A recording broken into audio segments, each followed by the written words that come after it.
suspicious? He's normally, you can ask them, he's normally quiet, real subdued. He's over here telling you 3 times what he took out, what he did. He's very, he never talks. So the fact that he's over here blabbing his mouth makes me kind of suspicious.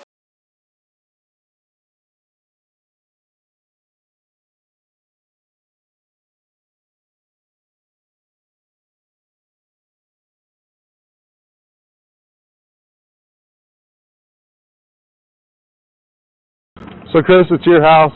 You can go inside with us if you'd like, or you could stay out here. It doesn't matter to us. Doesn't matter. I mean, free reign, just whatever you got to do. Okay. Like I can chill on the decks on the side of the sun. But okay. Cool. All right. Whatever you'd like. How long have you guys been married? So we've been together 8 years. Married 6 this year. Okay. And this is very unusual behavior? Yeah, we can get that dog out of here. Okay. She's gonna flip.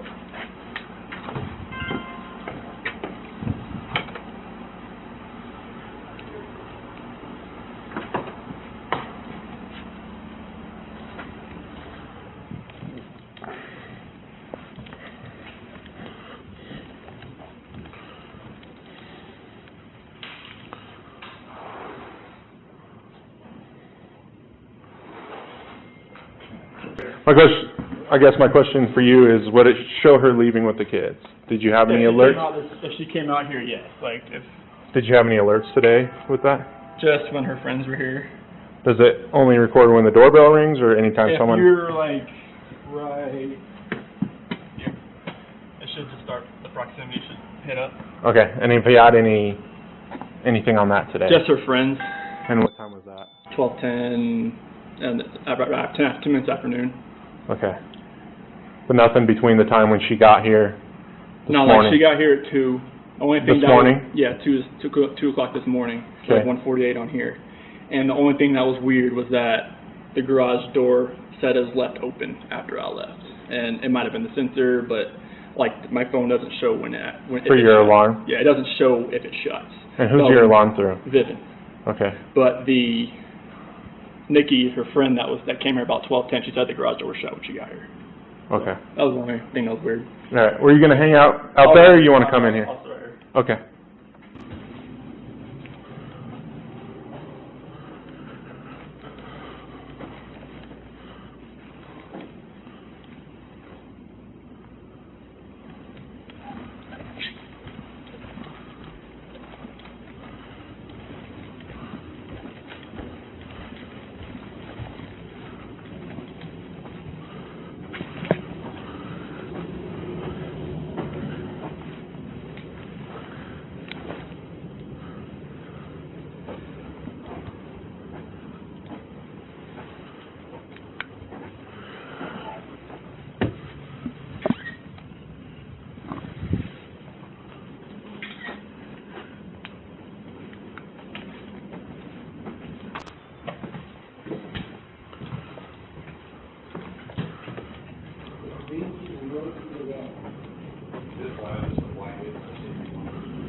See if that one's unlatched.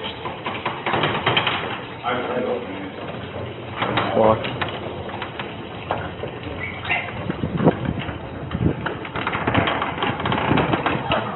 Was it in the car? Just came out the door then? Yeah, press that thing and see how long it takes.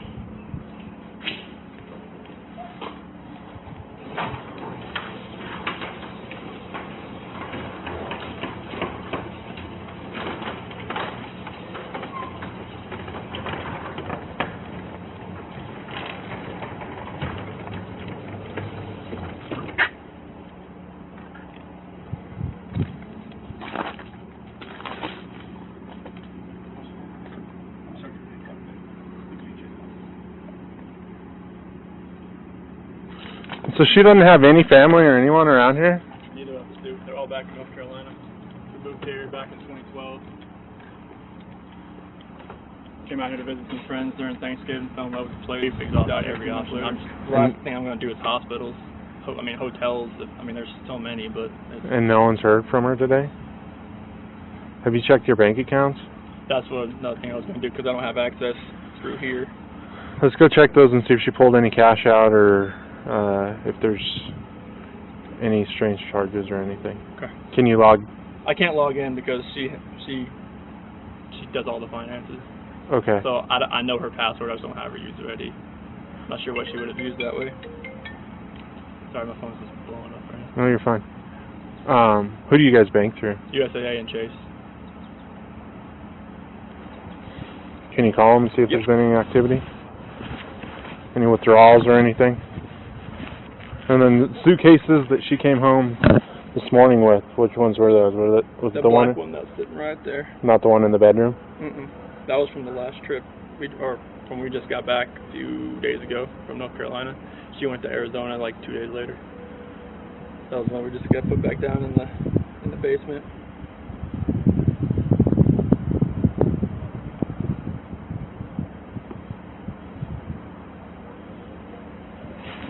You guys don't have any stockpiles of cash or anything in the house that she would have had? If she needed cash, she needed to go to the bank to get it? If there is, I would not know about it. I mean, if there was, I didn't know. Do you know how much cash she usually carries with her? It usually not, maybe like 100.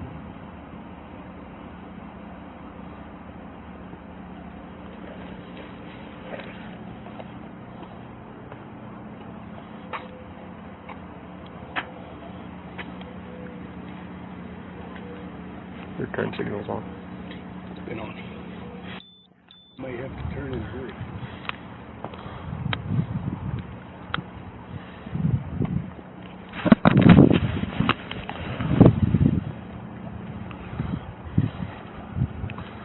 Dispatch, Frederick 988.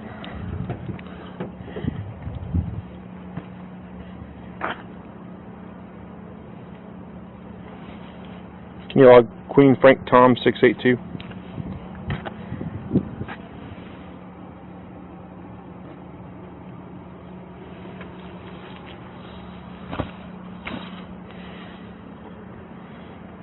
Is this the truck you always drive?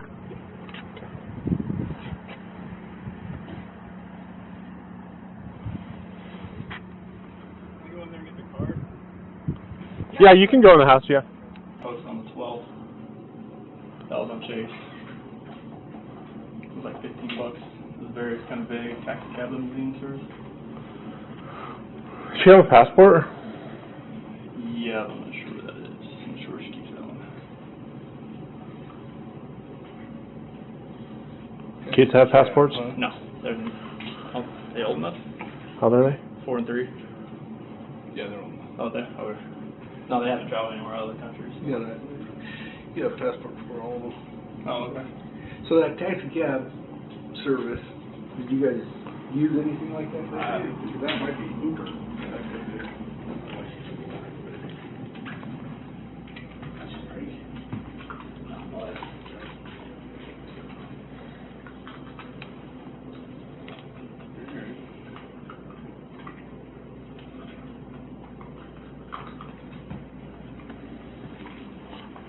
And if you look through here and see if all of her cards are here? He doesn't know I how don't many know how many she has. She has different ones than me as far as credit cards go.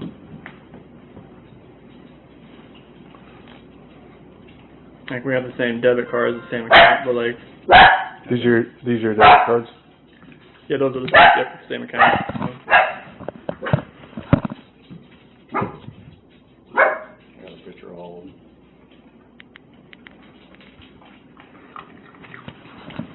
Then, do your kids have like a favorite pair of shoes that they normally wear? Favorite pair of shoes? Yeah. No, they have all their shoes are in the closet right here. They Do you know which ones they normally wear? Like, it's like a flavor of the month thing, honestly. Like it's whatever they want to wear. They say pick your shoes and they just go through them. Bella's on this side, Cece's on that side. sure.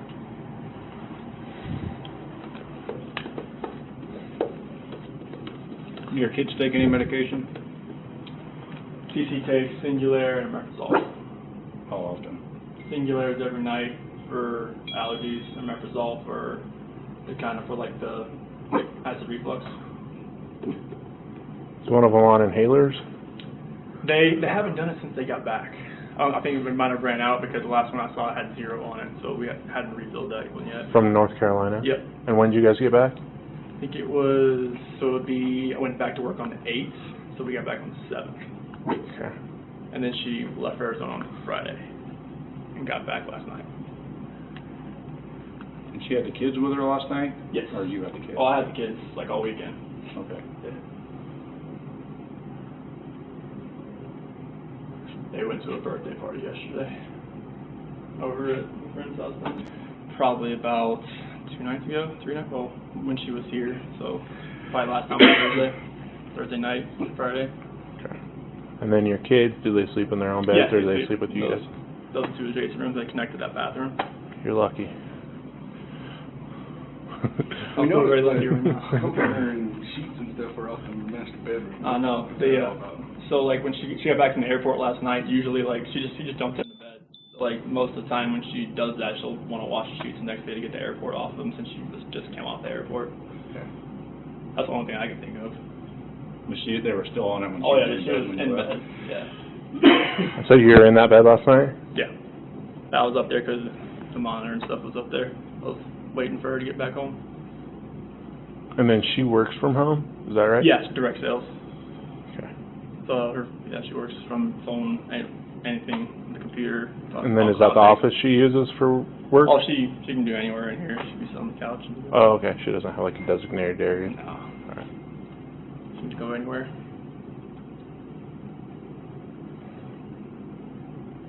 And you can't think of anywhere she'd want to go?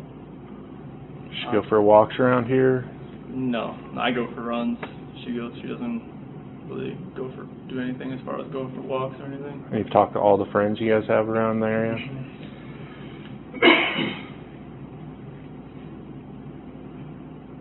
And what was the conversation this morning you guys had?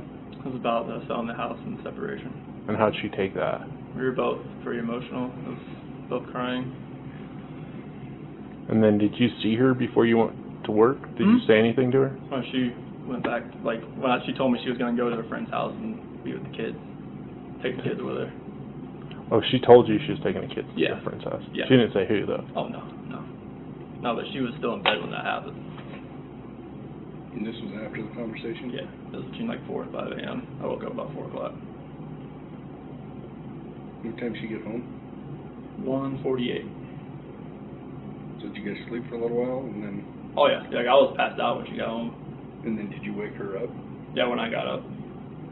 And that's when you discussed Yeah, the yeah. 'Cause issue? I didn't want to do it like over a text or over a phone call. I wanted to be face to face with her. How long did that conversation last?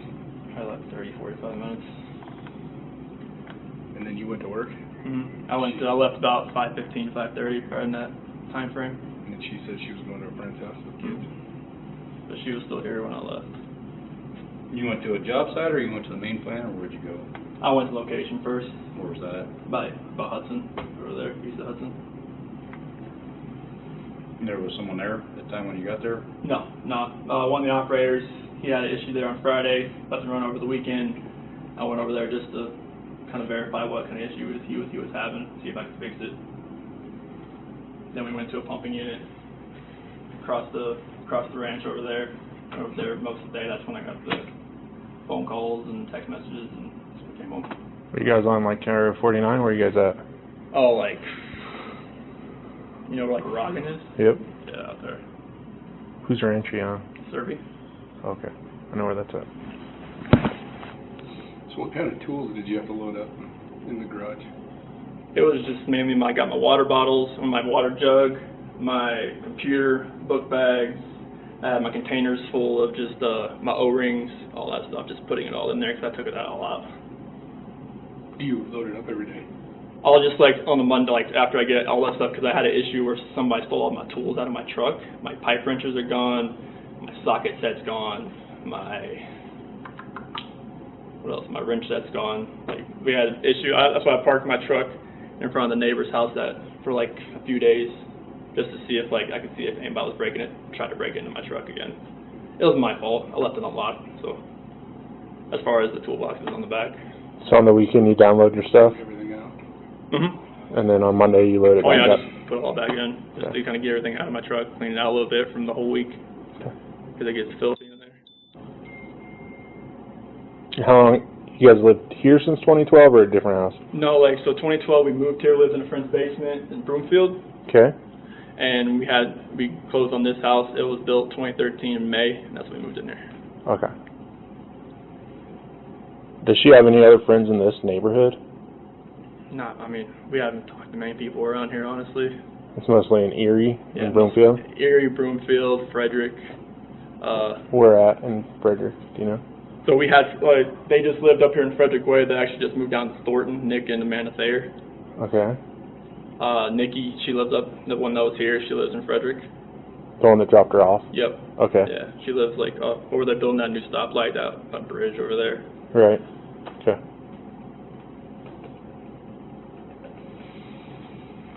And you have no idea of which friend? So all your friends pretty much have kids the same age? Mm-hmm. So it's hard to... It's really hard. I mean, I've exhausted every option I know of as far as friends goes. Like, Nikki knew more of them because she's a woman. And that's about as far as we could go, as far as all the friends that we could think of. All right. You get a hold of her and she don't want to talk to you, so have them refer her to us if they know where she's at. Okay. What you're saying. Just so whatever's going on between you guys, that's between you guys. If she doesn't want to talk to you, that's fine. We just don't want to waste resources looking for her if she's actually okay. So, like, if you can relay to the friends, hey, I understand she doesn't want to talk to us, at least have her call the police so that they know she's okay. Okay. Type deal, if that makes sense. Yeah. That way that we know that she's okay, and whatever's going on between you guys can kind of figure that out. Okay. Type deal. Do you have any questions for us before we get out of here? Mm-hmm. I mean, call area hospitals, call hotels. That's about. I mean. Someone said she was diabetic. She had her friend Cassie in Arizona. She's a nurse, and she had low blood sugar when she was down there. That's why I brought that up. Oh, okay. She never had seizures or blacked out or anything. It was just like that was a long time ago before I even met her. She had a horrific car accident. They think she might have blacked out or had a seizure. They just couldn't really figure it out. Like, she just had a car accident. She just flew out of the car. And you have his contact info? I think the detective did. Yeah, they've got all of them. Okay. And if you hear, did you get a card or anything? Probably the detective, yeah. Okay, so there's a dispatch number on there. Okay. If you hear anything from her, call that number and let us know, and it'll just go straight to our dispatch, and then an officer will call you right back. Okay. That way, our main concern is to make sure she's okay and the kids are okay. So, if you hear a peep from her, just call us, and we'll call you, or leave us a contact number to reach her so we can talk to her. Okay. Type deal. Chris Watts, WATTS. Wow. What's going on right now around your house? Right now, it's you got K9 units, the sheriff's department. Everybody's like they're doing their best right now to figure out like if they can get a scent, see where they went. If they went on foot, they went in a car, or they went somewhere. And right now, it's just like they've been on point. They're going through the house trying to get a scent, and hopefully they can pick something up to where it's going to lead to something. What happened? Your wife came home. Tell me what's. She came home from the airport 2 a.m. and I left around 5:15. She was still here, and like about 12:10 in that afternoon, her friend Nicole showed up at the door. Like, I had texted Shanann a few times that day, called her, say, but she never got back to me. But she wasn't getting back to any of her people as well, and that's what really concerned a lot of people. Is like, if she's not getting back to her, like if she doesn't get back to me, that's fine. Like, she gets busy during the day, but she didn't get back to her people, which was very concerning. And Nicole called me when she was at the door, and that's when I came home, and then walked in the house, and nothing was vanished. Nothing was here. I mean, she wasn't here. The kids weren't here. Nobody was here. What's your wife's name? Shanann, SHANANN. What's your kids? Bella and Celeste. How do you spell Celeste? CELESTE. How old are your daughters? 4, Bella's 4, Celeste is 3. And so, how many times did you try calling her? I called her 3 times, texted her about 3 times just to say, what's going on. Like, because after I called her and texted her once, it's like, maybe she was just busy. Like she had just gotten back, you know, like everybody's probably calling her from her trip. She just got back from Arizona, and I figured she was just busy. But when her friend showed up, that's what it was like. It registered like, all right, this isn't right. Do you think she just took off? Do you think? I mean, right now I don't even want to just like throw anything out there. Like, I hope that she's somewhere safe right now and with the kids. But I mean, could she just taken off? I don't know. But if somebody has her and they're not safe, like, I want them back now. Like that's what's in my head. Like, if they're safe right now, they're gonna come back. But if they're not safe right now, that's the not knowing part. Like, if they're not safe, last night I had every light in the house on. I was hoping that I would just ran over by the kids running in the door and just like barrel rushing me, but it didn't happen. And it was just a traumatic night trying to be here. I'm gonna ask some kind of tough questions. Your relationship with the kids. Yeah, my kids are my life. I mean, those smiles light up my life. And there's like, I mean, last night, like during when they usually eat dinner, it was just like I missed them. Like, I mean, I missed telling them, hey, you got to eat that, or you're not gonna get your dessert, you know, and just like you're not gonna get your snack after. I missed that. Like I missed them, you know, cuddle up on their couches. They have like a Minnie Mouse couch and a Sophia couch that they cuddle up on and watch, you know, Bubble Guppies or something. And it was just like, you know, it was tearing me apart last night, and I needed that last night. And for nobody to be here last night and to go into their rooms and know that I wasn't going to turn the rain machines on, and I know that I wasn't going to turn their monitor on, and know I wasn't going to kiss them to bed tonight. That's why last night was just horrible. I couldn't do it. I want everybody to just come home. Like, wherever they're at, come home. That's what I want. Last couple questions. What is law enforcement? What have the police or the sheriffs or your neighbors? What's police saying to you? Right now, this is what they're doing right now is with the canines in the sense. I think this is the biggest thing. This is the biggest thing they've done so far, because yesterday Frederick Police Department did all the searching of the house and tried to gather whatever information they could. And with the detectives, officers, and sergeants, and today it's, I mean, obviously with all the activity that's around, there's a lot going on around here, and I really hope that all of this can lead to something positive. What did your neighbors, did they see anything? Did your neighbors see anything? No, like the police department went door to door asking, like, cameras and everything, just like nothing. And my last question, if you have any of those, feel free to step in. My last question is, if your wife can see this, if she can watch these, what would you like to tell your wife and your kids? Shanann, Bella, Celeste, if you're out there, just come back. Like, if somebody has her, just please bring her back. I need to see everybody. I need to see everybody again. This house is not complete without anybody here. Please bring her back. That's it. I can take that mic off you.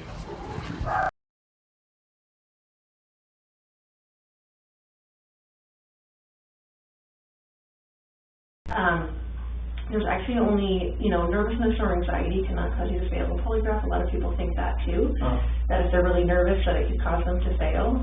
If that were the case, no one would be allowed to take polygraphs, because every single person is nervous or anxious about taking the polygraph, okay? I thought that's how it worked.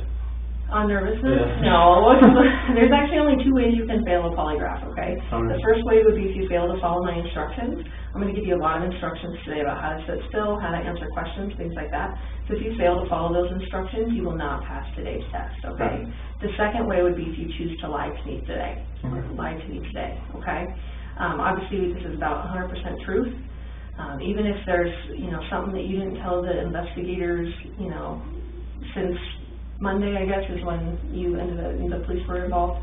If there's something that you didn't tell them since Monday, like, that is totally fine. Like, I get it.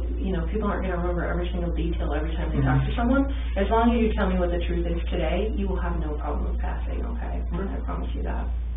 And obviously, I hope that, you know, if you did have something to do with their disappearance, it would be really stupid for you to come in and take a polygraph today. Exactly. Right? Like, it would be really dumb. Like, you should not be here right now sitting in this chair if you had anything to do with Shanann and the little girl's disappearance.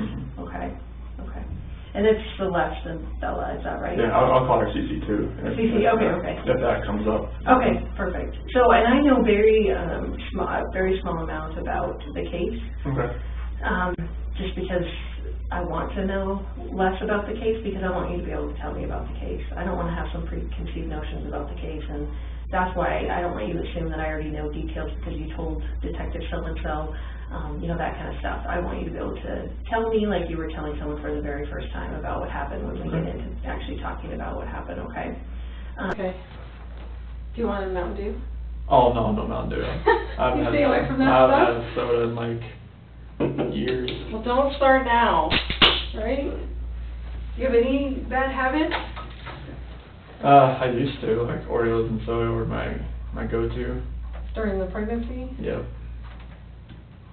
What kind of soda did you like? Mountain Dew. Mountain Dew? See? That's what I'm like. Delicious. Everyone at work makes fun of me for drinking it. No, like my favorite was like the Baja Blast Mountain Dew. Oh, see, I didn't like that. Because don't they still have that at Taco Bell. Taco Bell? That's where it was. That's right. So steak quesadilla and Mountain Dew Baja Blast was my go-to. So I'm going to explain to you the components as I'm putting them on because I think it makes the most sense, but I do need to kind of move your chair a little bit. And I'm going to actually have you, can we set these down on the floor like next to you? Is that cool? I'm going to move your water just a little bit. Just because I'm going to put your arm up here in just a minute. Okay. And you can have a seat back Okay. there. So the first thing that we're going to put on, Chris, is, these are called pneumograph tubes. Okay. The blue one's going to go kind of down by your belly. The Okay. silver one goes up a little higher underneath your armpits, okay? These are Okay. going to measure involuntary movements in your chest cavity during the test, okay? So what I need you to do is put your hands together like you're diving in a swimming pool. Put your wrist on top of your head. On top of your head. Sorry. That's okay. And then just lean forward slightly so your back's off the back of the chair. Perfect. Now I'll try not to laugh you in the face. And if at any time like this feels too tight or whatever, just let me know, okay? Okay. And I can adjust it for you. Pretty skinny though, so I want to make sure it's not going to fall down too far. And put your hands up. I'm going to do the silver one.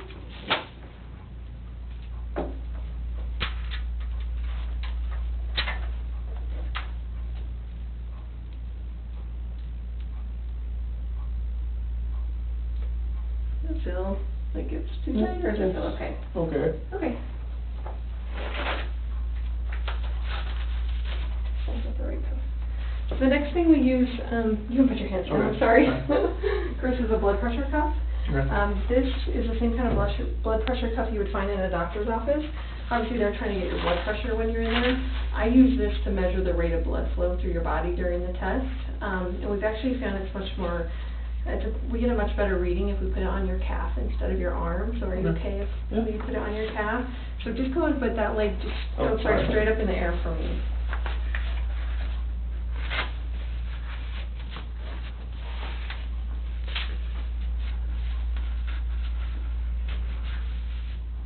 Okay, go ahead and put it down. The only thing about doing it on the calf is we just have to make sure we don't step on it and it doesn't rub against the back, which I think you'll be fine. Just make sure we don't step on the cord, okay? During the test, you cannot look at me. I will be staring at you just to make sure all the components are staying where they're supposed to. I know it feels super creepy to have someone staring at you when you can't stare back. No, that's fine. But that's just kind of the name of the game today. Okay. Okay? Do you have any questions?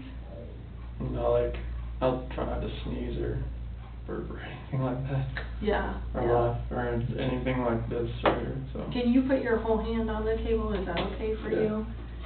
Does that cause you any? No, I just want to make sure they can get in that way. Yeah, no, you're good. If you could just stick your whole hand on there just so I could see it, that'd be perfect. There is no talking during the test. The only talking you used to do is to say yes or no.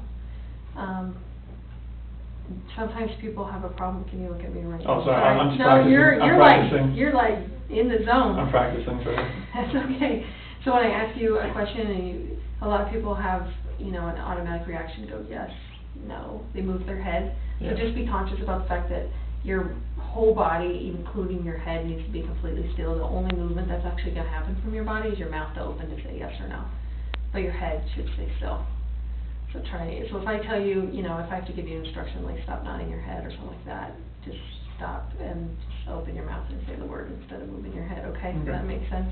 And like I said, I know most people don't do that on purpose and they're not realizing that they're doing it until I point it out to them. So if I do that, just see if you can fix that for me, okay? Okay. The test is about to begin. Please remain still.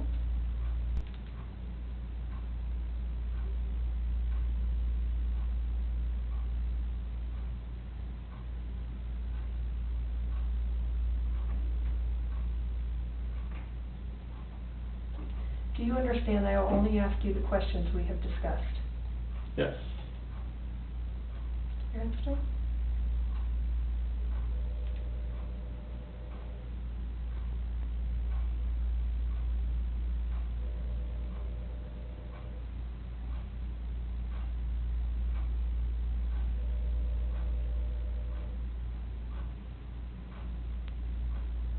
Regarding Shanann's disappearance, do you intend to answer all of the questions truthfully? Yes.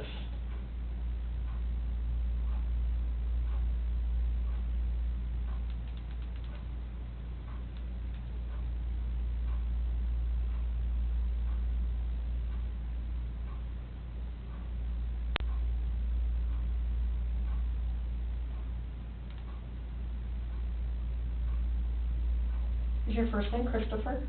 Yes. Just breathe normal.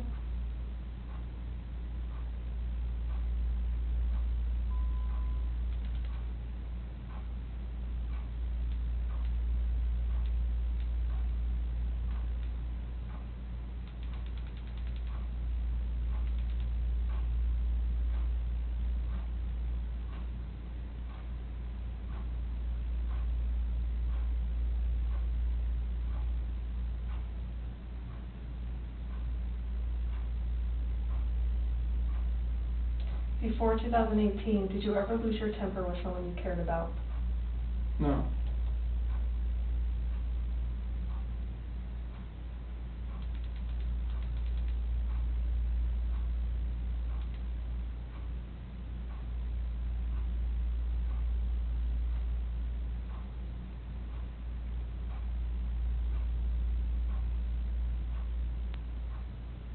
Did you physically cause Shanann's disappearance?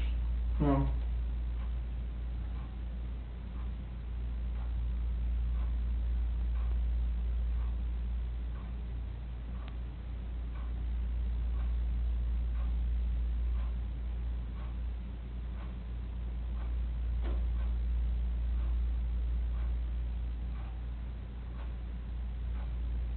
Were you born in 1985? Yes.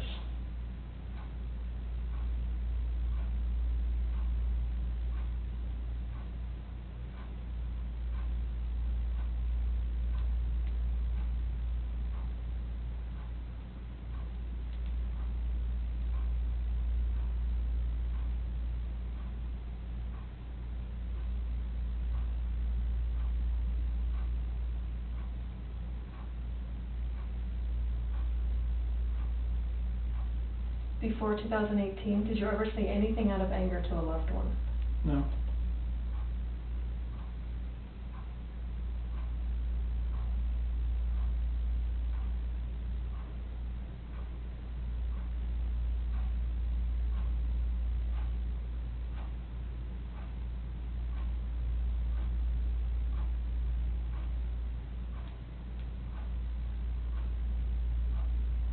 Are you lying about the last time you saw Shanann? No.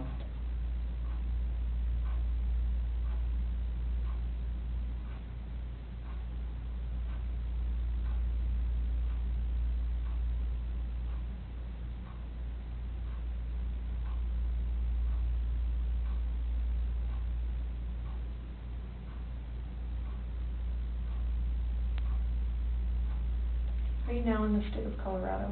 Yes.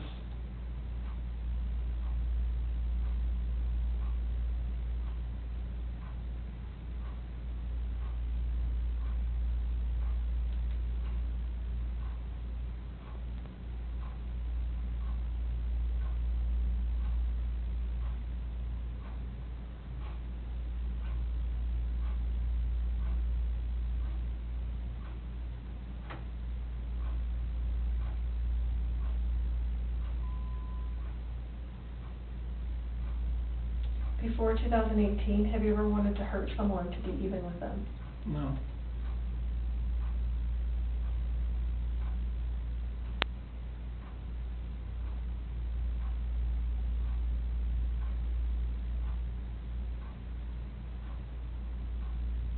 Sleep normal?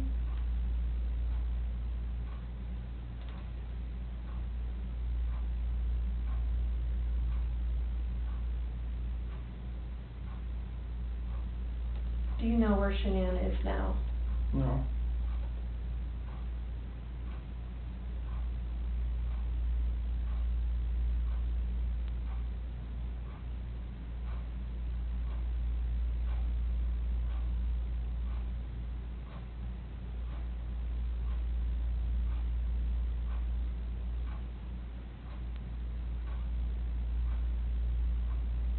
This portion of the test is complete. Please remain still while I take the instrument out of operation.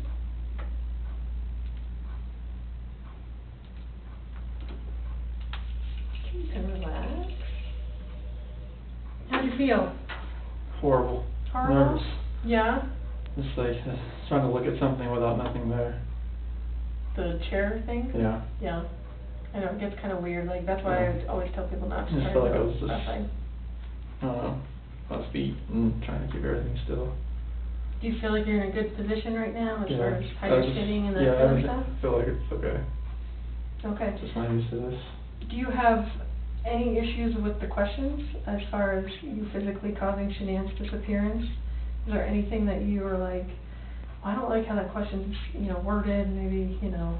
or does it cause you, or you know exactly what I'm talking about? I know, and yeah, what I mean?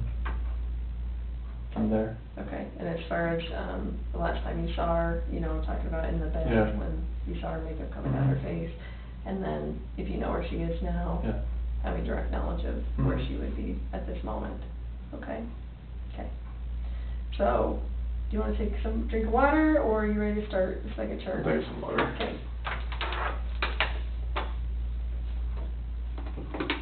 You probably want that Mountain Dew now, don't you?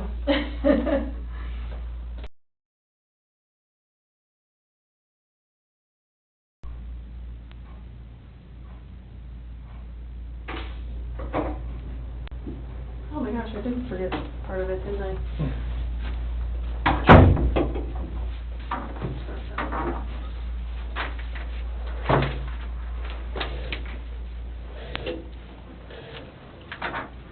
So I brought Graham in here because we want to talk to you about the results, okay? Okay.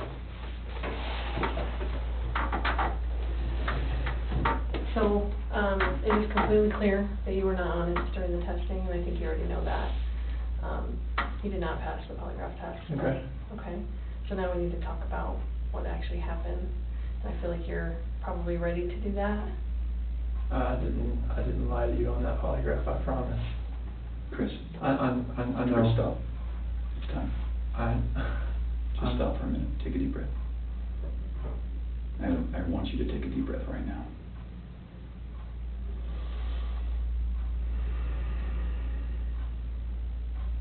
There's a reason you feel sick to your stomach, and when people hold stuff inside, it makes you physically ill.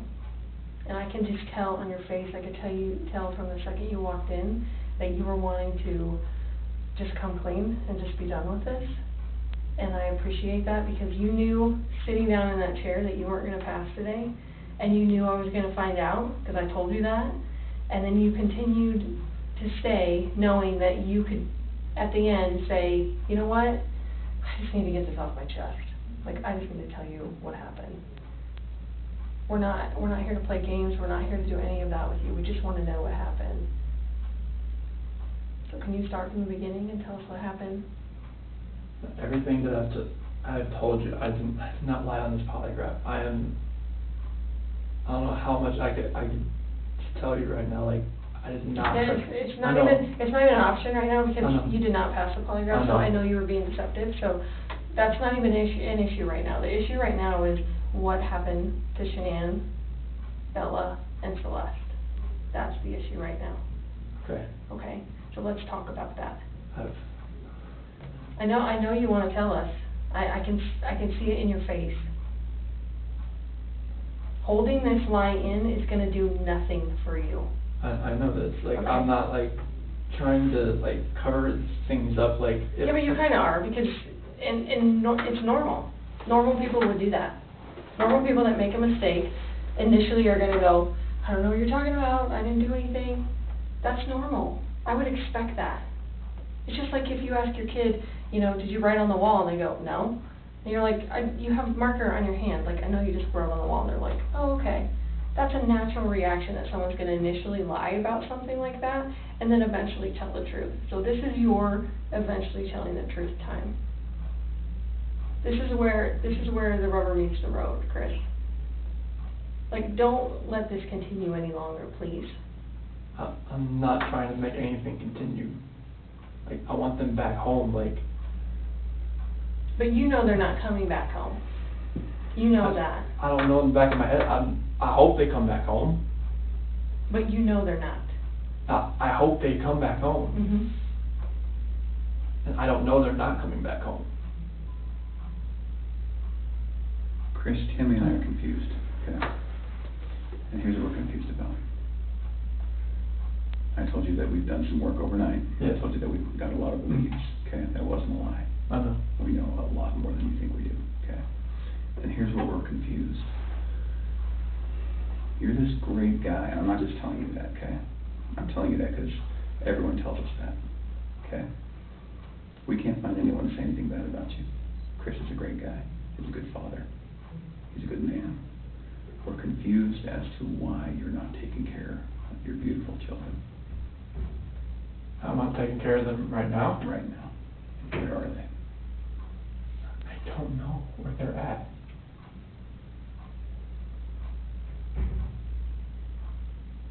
I do not know where they are at. If I could have my babies back home right now, I would. I want them back. I want everybody back. That is the God's honest truth.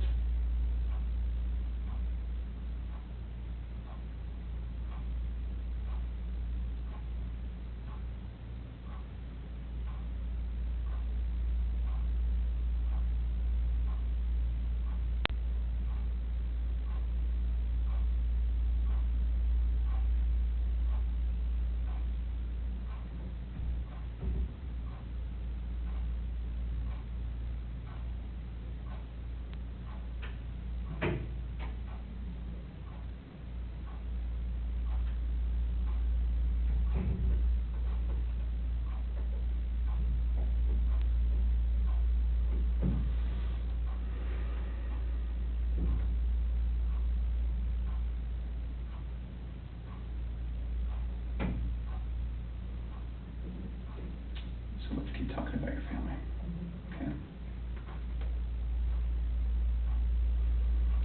We just can't figure out why there's two Chris's, okay? We talked about that last night. Yes. We just can't figure it out. There's a Chris, okay? If somebody asked me my kid's child routine, I would say, I don't know, go ask their mom. That's the truth, right? And so it is very surprising to me, and it warms my heart that you're the type of dad who can pack a bag in the morning, and you know just what to put in there, and you know just what to put in there as a backup in case they have an accident, okay? You know what the clothes to put in there, you know what they have for breakfast, you know what they have for a snack, and a dinner, and a nighttime snack. You can tell me the book you read to your daughters, okay? I know you love them, and you're not faking that, are you? It's real, okay? There's a lot of guys who come in here and try to tell me that, and I know they're lying, okay? Because they can't answer those questions that you can answer, okay? But you are here today lying about something else. So we need to talk about that, okay? I cheated on her. I know. And this is very good. Keep I'm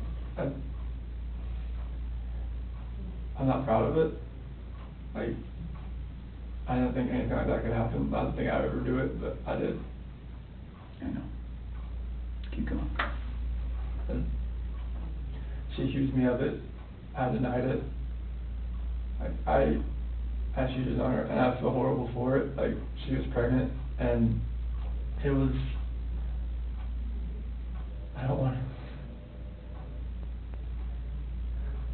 hurt her. I cheated on her. I hurt her emotionally. I cheated on her. And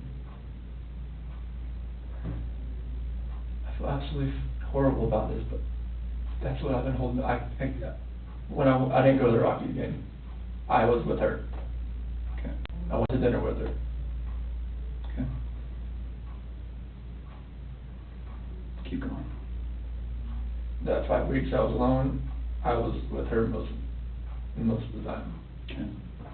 You're doing a good job. This is the Chris that I knew would come out today. This is the Chris who tells the truth, because you're a truth teller. When I tell you I fell out of love, it's because I fell in love with her. Absolutely. Okay? I mean, that's God's honest truth. Okay. Who is her? So I don't want to get her involved in this. I don't want to ruin her life. Like, if something like this, I don't want her involved in this. Okay. So can we talk about that a little bit? Yes. I knew that you would say you didn't want to get her involved. But because you'd like to take care of people. She's a wonderful person. Like, Mm-hmm. I mean, she knew I was married, yes. And I told her we were going through issues, yes. Yes. And I told her that, we were going to get, at the end, like, we were going to get separated. Like, once I figured out what that was, I didn't know what that was going to be. I know. I had no idea. I saw her, took my breath away, and I'd never thought in a million years that could happen. I know. I don't even think I'm a figure. It was, I never felt that way about anybody in my lifetime. Mm-hmm. Chris, that's not your fault. No, I'm just. Well, can we do this? I know you want to take care of her it's because you're the type of guy that takes care of women. It is. You took care of your wife, you took care of your daughters, you were very good at taking care of her, and you want to take care of her. So can we make a deal? I don't think this girl did anything to hurt anybody, but I can't walk out of here wondering. So can we leave her out of it? Okay. And get back to your wife and your daughters? Okay. Where are they? That I do not know. That was what I was holding back. Like, I didn't know, what I did. I know. Chris, in the interview today, you weren't asked about infidelity. You were asked about... I was holding back from last night. That's when not you why you failed today. That's not how that works. You would have reactions to every single question, not just the ones that we talked about being important. Like the ones you wanted me to lie about, is that what you're talking about? No, the ones about her disappearance and knowing where she's at, and about seeing her last. I was not lying about those things. So Can I tell you what I think? Yes. Okay. So, going into that interview today with Tammy, where we strapped you in, we knew all about Nikki. Okay? All about her. And you're doing a very good job right now, because you didn't have to tell us about her, but you did. I couldn't hold that in anymore. I know. We could see it in your chest and in your eyes. Okay? Here's the challenge that we have. We knew about Nikki, and so we didn't need to ask you about her in the polygraph. We just didn't need to, because we knew. Okay? And so that's why we didn't ask you, because we already knew the answer. Okay? We're very, very worried about your daughters and your wife. I am too. Okay?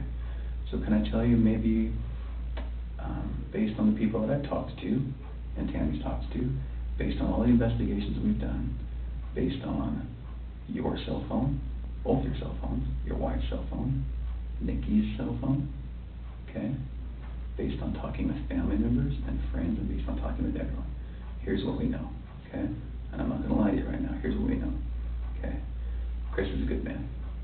Everyone said it. Okay, I'm not just telling you that because I, want to blow smoke here. You're a good man, okay?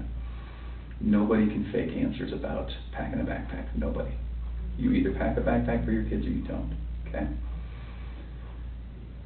This should have been the happiest time of your marriage, okay? You and Shanann. This should have been the happiest time. She's making a little money. She's making good money. You're making great money. You both have a job. You have beautiful kids. You have a beautiful house. You're in Colorado. Clean air, good people. Okay? And on top of that, you look pretty good now. You're pretty fit. Okay? This should have been a time in your marriage where you guys were happy and thriving and productive, okay? And I believe that Shanann's the reason none of that happened. I believe that she's a controlling person, maybe doesn't listen to you as much as she should. I think that she can do whatever she wants and you can't, okay? I think if you were to go to a restaurant, she would order whatever the hell she wants. And as soon as you order a nice steak, she says, whoa, buddy. Okay? A woman that lets her man do all of the backpack packing and all of the cooking. I'll do all the cooking, but like she cooks like I Yeah. do like some things here and there. Okay?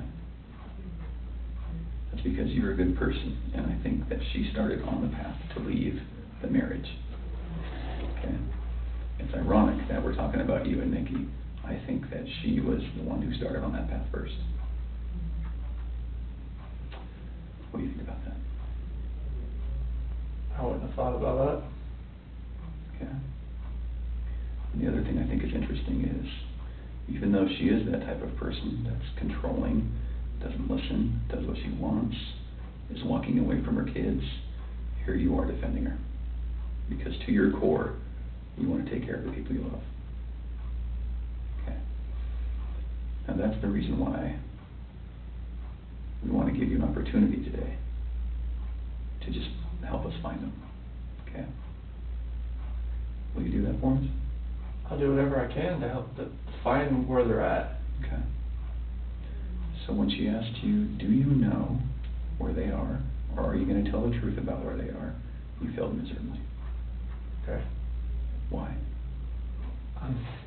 I'm a nervous person. Like every question I asked, every question, it felt like I couldn't say the right thing. That's not how the polygraph works. I don't know like what it reads like through. I know she was saying about the autonomy of the process, but like I don't know where they're at. Chris, right now your dad's outside. He flew across the country to help you. Okay? You're lying to him.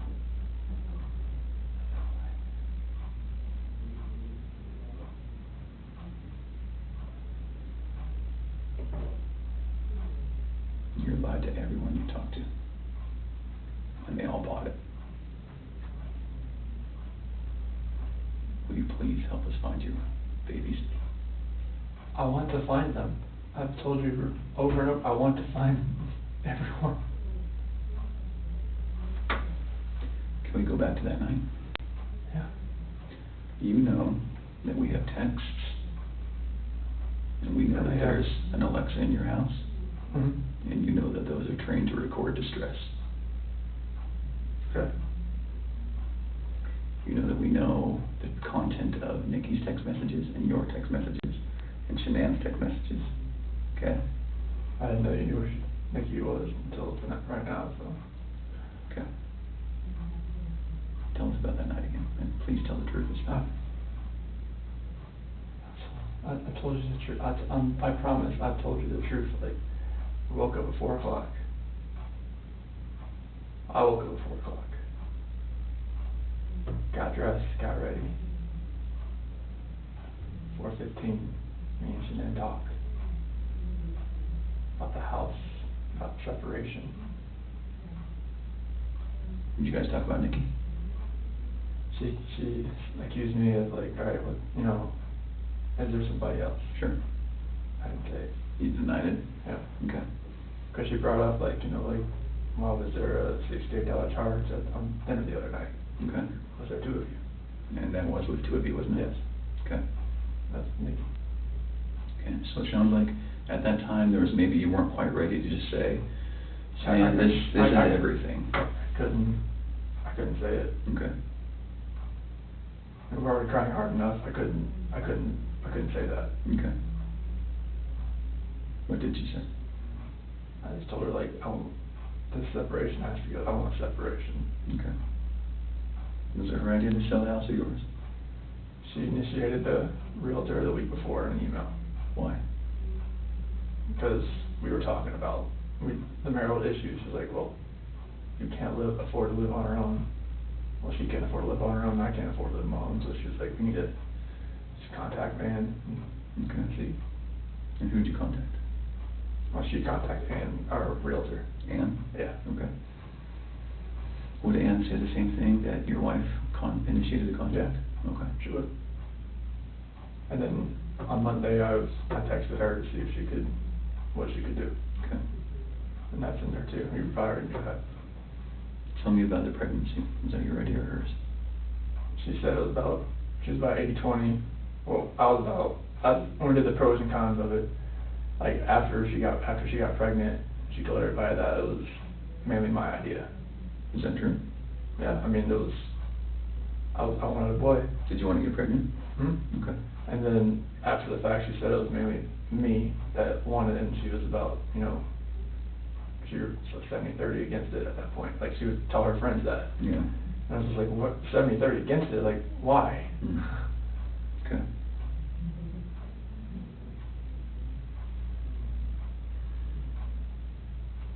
Can you understand that some of this just doesn't make sense to us?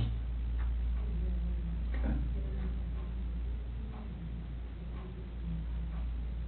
How is it possible that a woman and 2 kids are just completely gone off the face of the earth? I promise you, I have nothing on my hands I did nothing to those kids or her to make them vanish. So tell me what happened then. I believe you that you did nothing on your hands. What happened? When I left, I mean, it's on video that I left and I was in my truck. I didn't load anything into my truck besides my tools, my container, my book bag, my water jug, my lunchbox. Okay. But then what happened? I drove out of the driveway. No, before you drove out of the driveway. What happened with your wife and your kids? I didn't do anything like that. They were still in the house. Where are they? Where did they go? I don't know, sir. I really don't know. Your wife's not the type of person to vanish. I know she's not. She had 10 things on her schedule that meant she was going to be there the next day, that day, the day after that, with friends, with a doctor. Okay? She didn't leave because she wanted to. Right. So what happened? I didn't do anything to her or the kids. Was it an accident?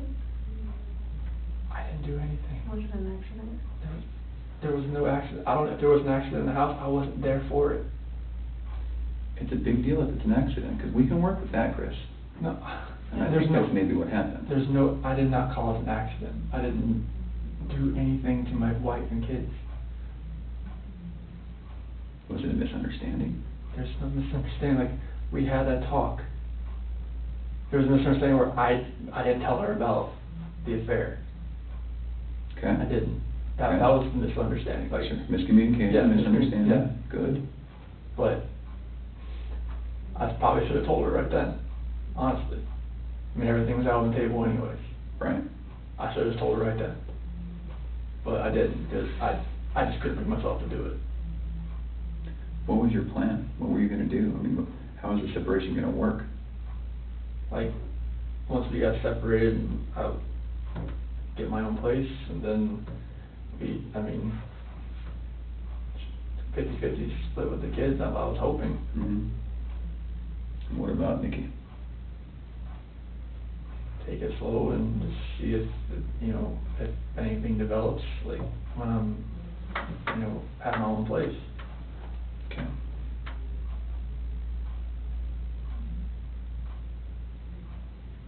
I just find it hard to hear you talk about just having this emotional, conversation with Shanann, and you're bawling and crying together, and you have not shed one tear in 2 days that you've been here. Not once. Not one. And help me understand that, because I don't get it. These are your baby girls, and you have not shed one tear over them not being around. Chris, I lose my 4-year-old in the store for 10 seconds, and I start to go panic. I have not seen any of that from you at all. Help me understand that. I love those girls. I would never do any just because I haven't shed a tear. Like, you gotta Yeah, realize. no, that's weird. Is that weird? Don't look into that like I don't love my kids. Well, tell I love me, my wife. explain to me. You're crying with your wife that you're leaving her, Yeah. but You don't cry that your two little baby girls I'm are hoping they're missing? still around somewhere. I'm hoping they're still somewhere. Yeah, but you alive. don't have them right now. You're I not know. reading stories to them at night. I know. You're not giving them midnight snacks. You're not giving them their medicine. You're not waking up with them in the morning. I know this. So that should cause you pain. It does cause me pain. But I don't see that. I don't see that. I want to see the Chris that cares. I want to see the Chris that, feels bad about what he did and wants to, get this off his chest and be done with this. And let us find your little girls so that they're not out there in the middle of a field or whatever somewhere. Don't do that. I love those girls to death. Then show us that. Show us that. Show us this Chris, not this Chris. I'm not showing you that Chris. I'm showing you the Chris that cares about his girls and his wife. Just because I haven't shed a tear, it shouldn't make you feel like that the love isn't there for them. It's weird. It doesn't make sense to me. I understand that. You have to. I totally see where you're coming from. Trust me, there's nothing. Just because Chris, people can be pushed to the point where they do something that they regret. It happens every single day. I know. But part of what makes you a man is the guy that goes, I really fucked up, but this is what I did, and I'm going to pay for what I did, and I'm going to tell you what I did, and I'm going to be honest about it. Chris, we can keep talking to you once we find these girls, okay? So once we find these girls and your wife, right, no matter how we find them, no matter what condition they're in, we can keep talking to you and you can tell us, guys, it's not as bad as it looks. And you can say, let me tell you what happened. I was never comfortable with you, Graham, or with you, Tam. I wasn't comfortable yet, but now that everything's known, now that these girls are found and Shanann's found, however they're found, it's okay. We can keep talking to you. Okay? Chris, did Shanann do something to them? No, I don't know. I'm serious. I have no clue. No, you would have known, because they didn't leave the house. Did Shanann do something to them, and then did you feel like you had to do something to Shanann? No, they were at the house when I left. They were there. They weren't there. They didn't leave. They vanished. They were there. The only way they could have left is in your truck. There's no way, because, I didn't just throw them in my truck. You know your truck has GPS, yes, right? Yes. Because you told your boss, Yeah. hey, I'm going through separation, I'm maybe staying Yeah. at a friend's house, whatever. You know that thing pings every 10 seconds? Yep. So we will know You can't turn exactly it off. I know. where you went. And your company's giving that to us. I know. Okay. Are we not asking the right questions, Chris? You're asking all the questions. What are we not asking you right? What are we doing wrong? You're not doing anything wrong.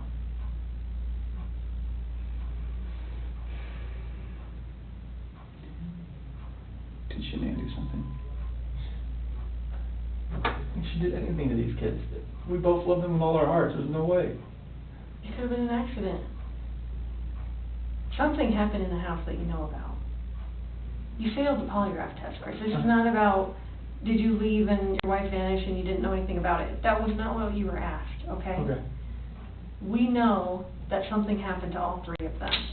But I want to know, did something happen to these baby girls first that you had to take into your own hands and deal with? You had to clean it up for Shanann.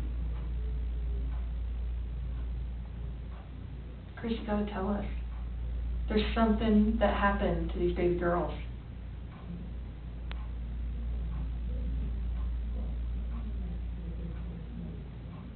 Look at them. I know. Before you came in, I was watching videos. We have no doubt you love these girls with all of your heart. I have no doubt. But we make mistakes. And that's okay. It's what we do with those mistakes that make us who we are. Chris, it seems like you're thinking about it right now. What are you thinking about? She couldn't have.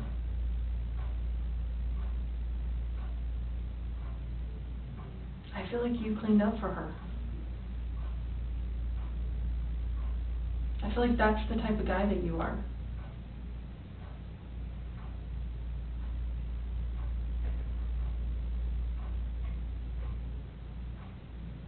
Which one of these has the breathing thing?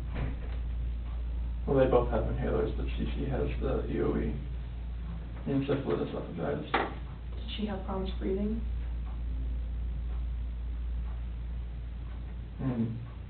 Only like with her allergies and whatnot, like if she had anything nice, but she's home with the endoscopies and everything and the surgeries I told you about. Do you think she had trouble breathing that night? And Shanann freaked out? And didn't want to live without her baby girl? I don't think so. Did you hear about the homicide that happened in Aurora, where the guy beat that family to death with a ball-peen hammer? Mm-hmm. The only person that survived was a 3-year-old sibling. And that sibling grew up to be a total mess. No family, no mom and dad, no brother or sister, just her by herself. She says, I wish I would have died with them. And there are times that people freak out. I've seen it. I mean, I've been in law enforcement for almost 20 years. I've seen it. Parents freak out and they're like, oh my God, like, I can't have my baby girls live without each other. They're best friends. They're like twins. They're, you know, they wake each other up in the morning. And I understand that. We had a mom in Castle Rock that suffocated both her baby girls.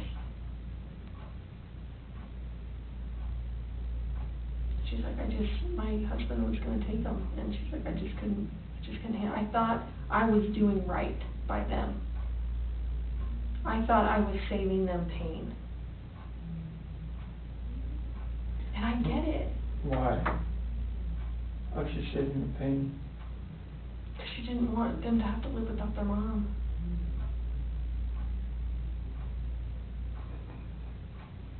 Chris, this is a weight that's going to be on you for the rest of your life until we resolve it tonight. Unless we can talk about this more tonight, this is going to follow you forever. I promise you, when you start talking to us, you will feel better. I know you already feel better about getting the Nikki off your chest. Please don't like involve her in the news or anything like that. She can't do that. You gotta help me. I know. Chris, we're giving you a lifeline right now. You need to take it. You need to reach out and take it. Did they look like this the last night you were with them? She had that dress on, like, on the 8th or 9th. It wasn't in this, but she had that dress on. 'Cause I remember I had 2 buttons on the back. I take them off so I get her pajamas on that night. Did you guys make sure they were warm when they left the house? Make sure they were warm. They're always warm. They always have, when they're in their beds, they're always warm. Okay. Were you guys taking care of them at the very end? They're always taken care of. They never miss a meal.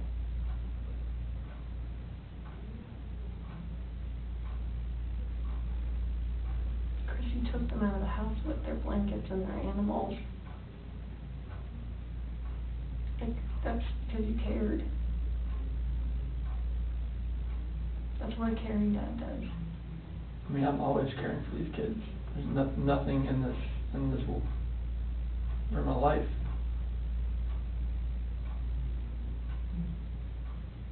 I believe that. I believe that, and I believe someone made a mistake, whether it was you or Shanann. And you either cleaned up after Shanann or you made the mistake, and I mean, I want to believe that maybe Shanann did it and you felt compelled to fix this so Shanann didn't look bad. That's what I want to believe. But I don't know, you're not telling me that, so it makes me think the worst. Like, did you do that to all 3 of them? I did not do anything to these kids. Not do anything. What did Shanann do to them? Tell us, Chris. Chicks are crazy. Can I talk to my dad or something? Absolutely. Can you want to bring him in here? No, I just can't talk to my dad. Like, I flew across the country. Hey, Chris, I can't. how about this? If we brought your dad in here, would you please tell him what happened? Can I just go talk to him? I've been in here for like 5 or 6 hours, and I'm like, Absolutely. Chris, look at me, man. It's not going to feel any better. He deserves an answer. It's your best friend. There's only one person you wanted here most, and that's your dad. yes. What would you tell him? I love him, and I just want him to be by my side. Okay. He knows more than we do that you're a good man. And he knows as much as you want to protect your wife, Shannon. I think he would tell you to do the right thing. Before we get him, Can I go out there and talk to him? well, I don't know that you want to do it out there because there's a lot of people going through the halls. Should we bring him in here? I'll step out. Okay? Do you need a few minutes with him? Okay. Okay. Can we just ask a couple more questions?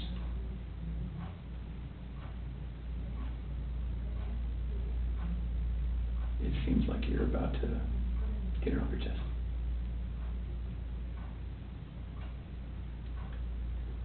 Is there any way that you can help us understand more about Shanann and why maybe something happened? So that we don't get a bad picture about her. And what I mean is, what happened that night with her? As far as like after I talked to her, With the girls? like when we were having that conversation in bed there, Mm-hmm. like when I talked to her about the separation and the house, and she asked me about the affair, and Okay. that's how that conversation went. Okay. She was distraught. She had like mascara running down her face, all that. I mean, it was emotional. Well, how about this? If we bring in your dad, will you promise me that you'll talk to him? I'll talk to him. Okay. Will you promise me that you'll tell him everything? Would it be easier if you told him and he told us? I don't know. Okay. I don't know if that's going to be easy or not. I tend to think it's not. I think you're the type of guy that needs to take responsibility because you always have taken responsibility. You've always made the right choice. So, I guess I'm just worried that if we bring your dad in here, that could distract you. What do you think? Distract me from like talking to you. Yeah. I just need to talk to him. Okay. All right. I know you'll do the right thing. I do. I don't know how long it's going to take. I think that you need to think a little bit more about them. Okay? And you need to realize that your dad is not going to stop loving you no matter what you tell him. You are his child, and he will not stop loving you. Never. Ever. And this is not the last chapter in anyone's story. At all. Okay?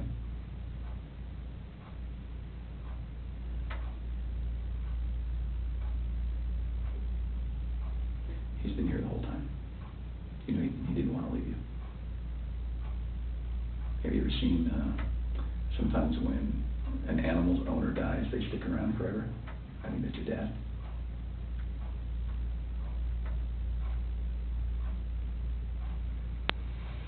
Poor guy didn't want to leave today, okay? So, keep that in mind. He wants to hear it all.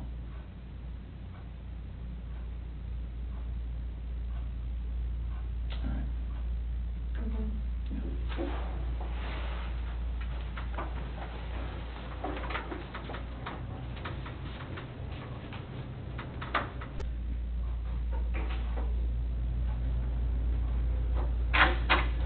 Chris, we're gonna let you have, however much time you need, okay? Okay. You gonna leave us in there or no? Yes. Okay.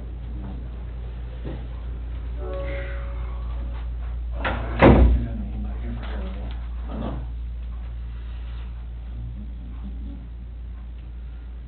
Tell us how long you think, or? And it's, polygraph, failed it. Failed it. Yeah, 'cause there's, Just too much emotions. it's, so I mean, they're not gonna let me go.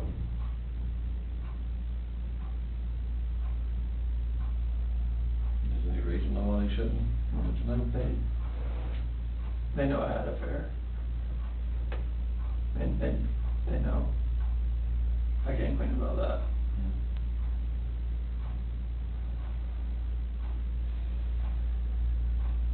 They know you had an affair. Mm-hmm. Anything else you wanna tell me, what's going on, or what might have happened, or anything, or you know anything about? When we had that conversation that morning, it was,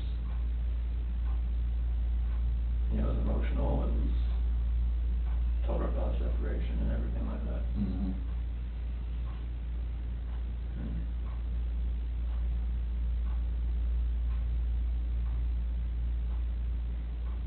What happened after that? I went downstairs and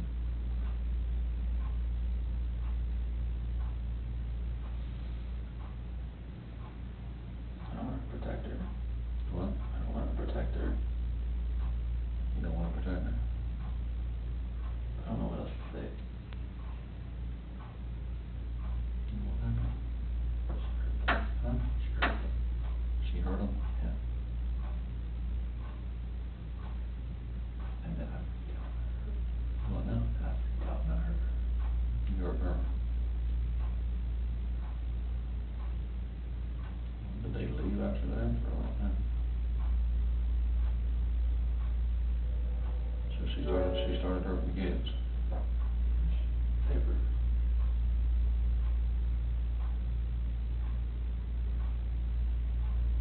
Oh, you guys, what happened?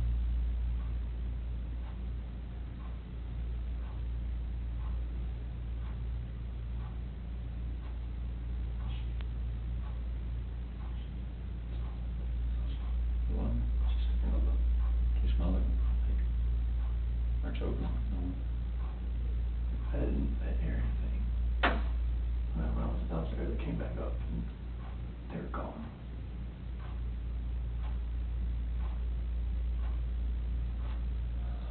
I don't know, like me talking to her about that. Talking to her about separation and everything, about, And she lost it. I don't know, like, what else to say, like, I freaked out. I didn't see people on there. Those are my kids.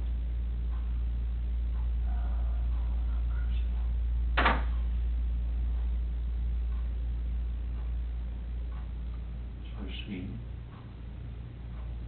it's not that one time, you were leaving, fixing to go to work, and she freaked out over the separation and everything. Like, she laid back down, but that's when I went downstairs, but I heard like a little commotion upstairs, but I didn't think anything of it. Mm-hmm. And then you went back upstairs and she was, I could see, like, she was on top of me. what, choking her, or?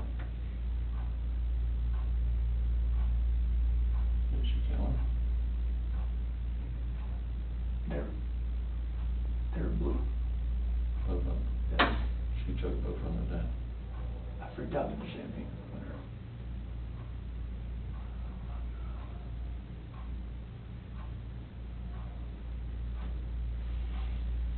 I don't know what to say. I don't know what to say though. No, it's,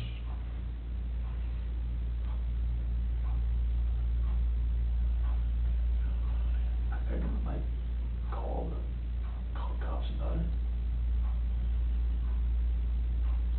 so when you do all the bodies off or something?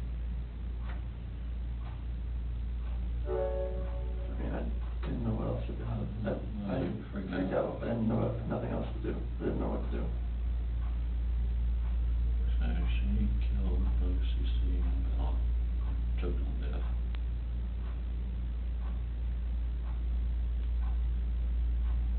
You lost it in the choke her or? That's just rage. I hadn't.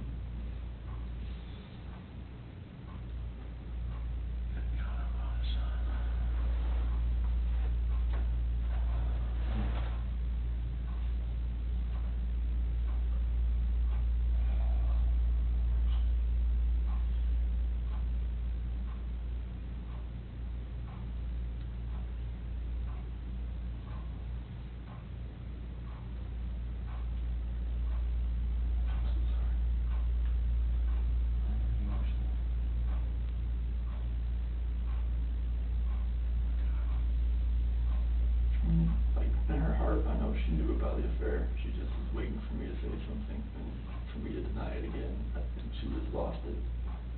That's when she went off and told her about it. And that's when the crying, like, happened. And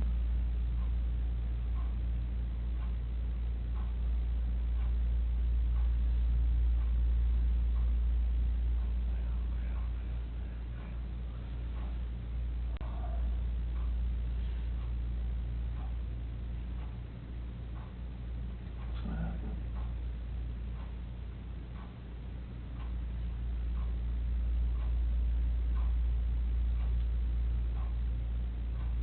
She lost it when we told her about her confirmed the affair. I didn't tell her how long, she just knew. She just knew. I could deny it all I want, she just knew.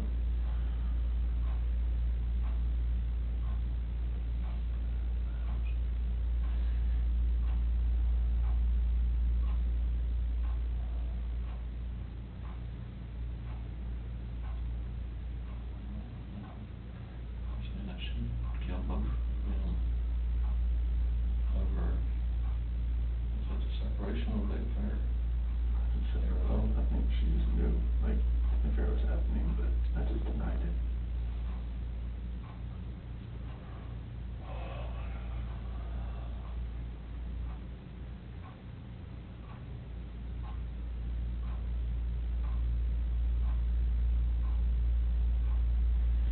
But you told her before that about the separation.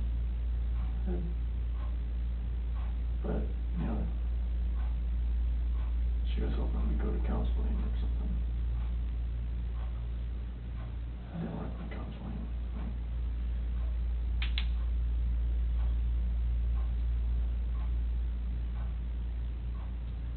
She lost it. And the separation. Did she bring up the affair that morning too?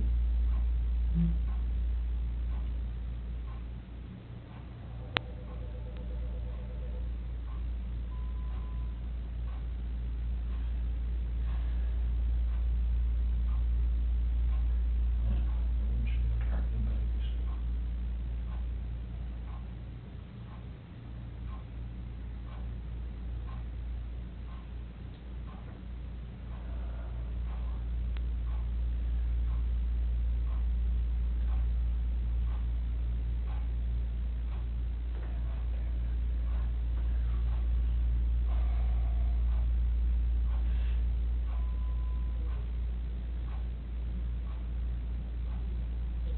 I'm so sorry. So sorry.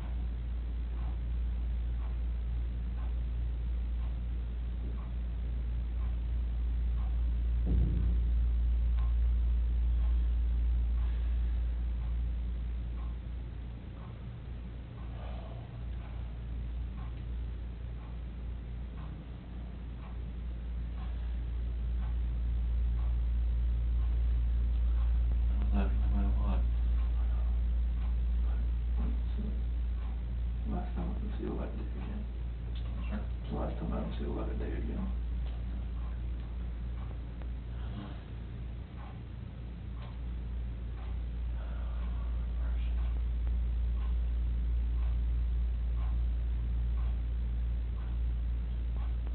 You know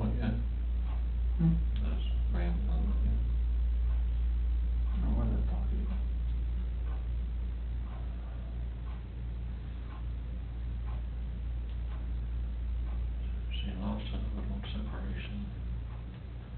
Pretty much known the affair was going on, but we just profusely denying it. We did. Somebody had told her, but she more or less knew something was going on. She actually killed both her children.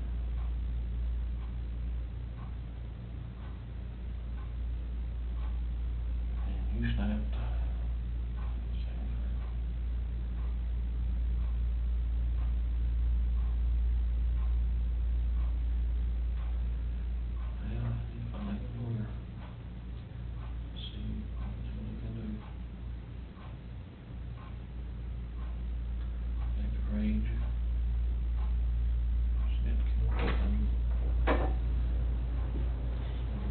What's that? Doing okay? You sure?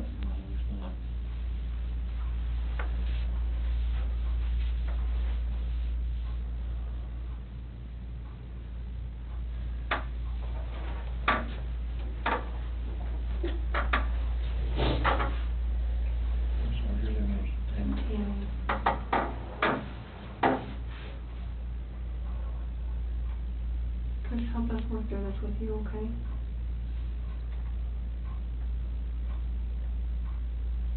Will you tell us what you told your dad? After that conversation, Water up there, son. no, it's fine. Yeah. After that conversation we had, and she accused me of the affair, and in her heart, she knew what was going on. And she knew about the dinner the other night. It was too much for just me. She knew about what now? When I told her I went to a Rockies game, I went out to bed.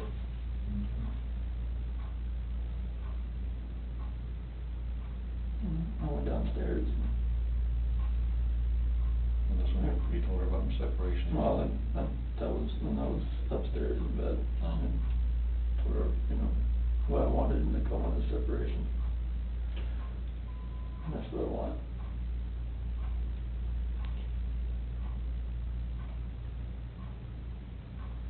What happened after that? I went downstairs and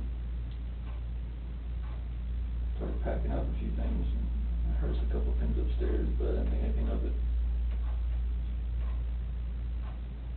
I continued to just, own thing and get ready to get everything packed up.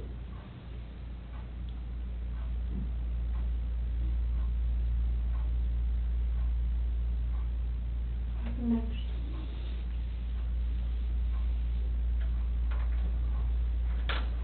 I went upstairs and I was going to talk to her again. And I saw on the monitor, Bella's covers were like pulled off and she was just laying there. She was just hot.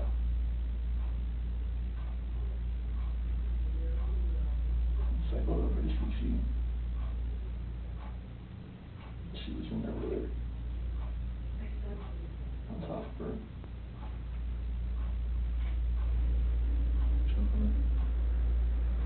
Freaked out. I ran in there and got on top of her.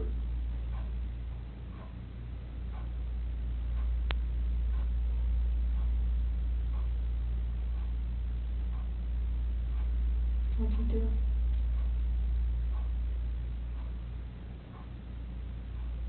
She blew.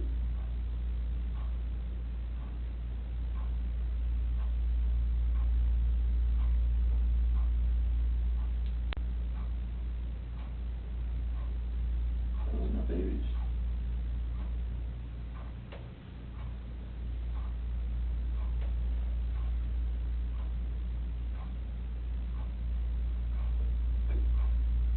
Those are my kids.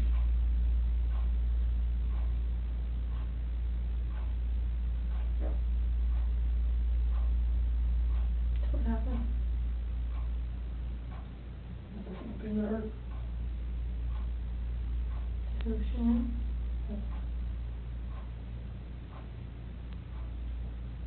Where were you at?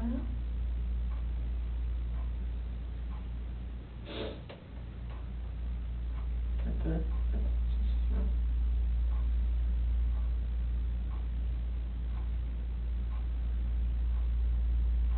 I put it back in our bed. Sure. And you were bed? Okay. What happened next? I don't know what to do. I have no idea what to do. I'm shaking.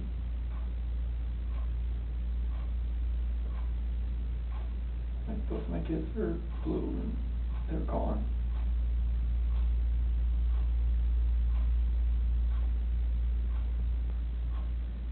And I'm just like blind, just, I'm not that person, like, I'm just like, she hurt my kids.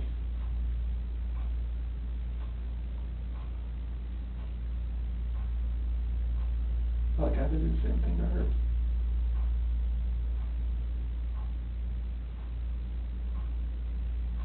So what happened after she was in your bed?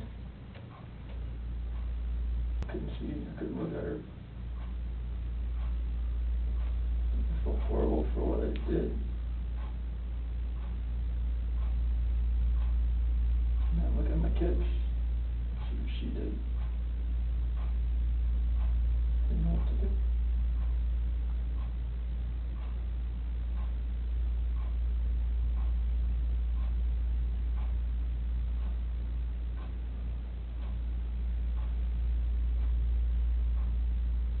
Where are they now?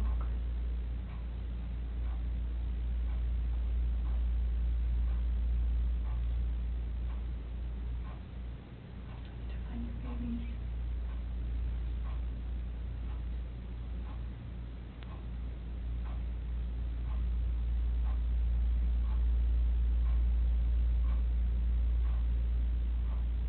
Did the hard part. All you have left is you tell us where they're at. We can help you get them out of the cold. They're gone. There's no bringing them back. So where are they?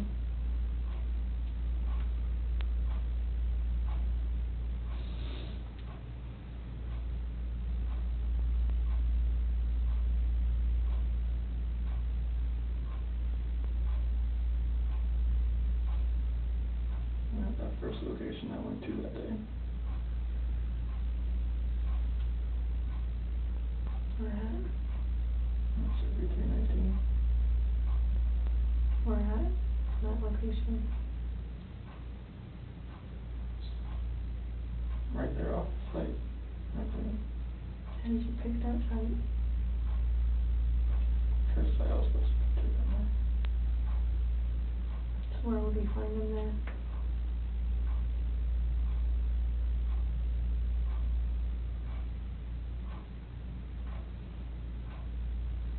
I didn't know what to do. I know. I didn't know what to fucking do.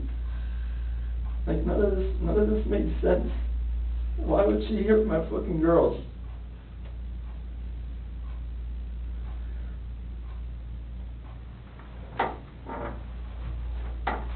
So Chris, are they in something? Are they under the ground? Like,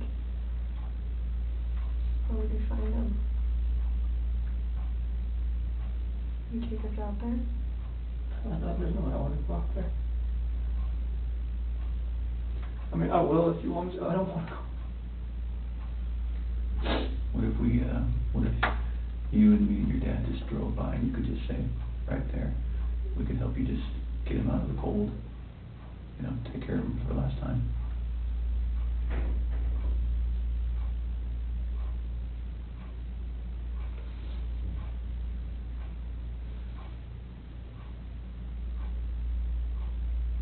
I'm sorry. I know you are. I know you are. I know you came in today to do the right thing. You didn't have to come in. You came in all on your own. Yes,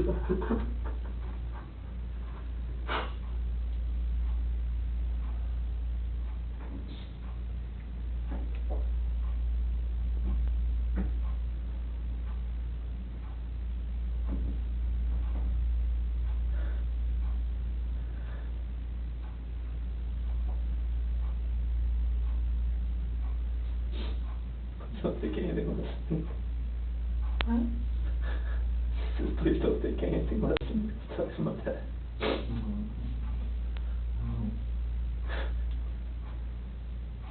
Are they all three out there, Chris? Yes. Okay. What was she doing to CC? She's just on top of her. My hands around Hands around what? my neck. You saw it? I saw it on the monitor. Okay. And that's why I ran in there. What'd she say? Threw her off and saw CC was already blue. It's not moving. And just that blind rage, I just did the same thing to her.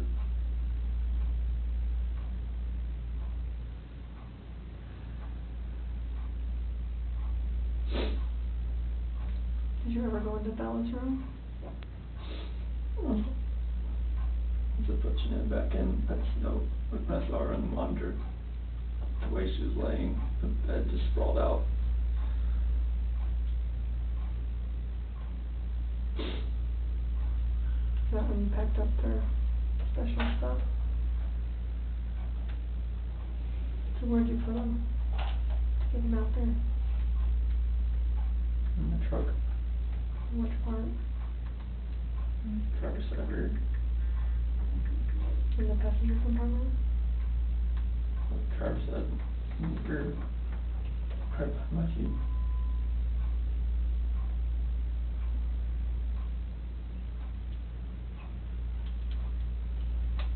What were you thinking on the way out there?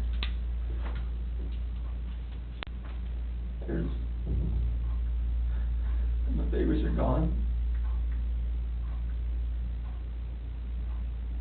And I put my hands around my wife's neck and did that same thing. Just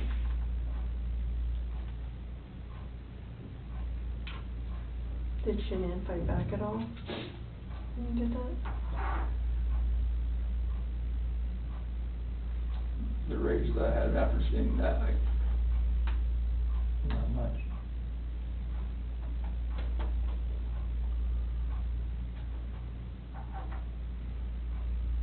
How do you know Shanann was dead? Smooth.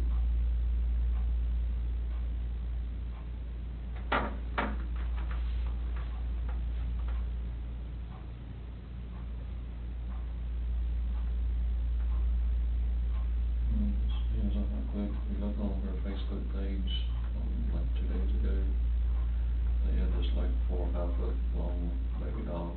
Yeah, laying on the couch with a sheet over it.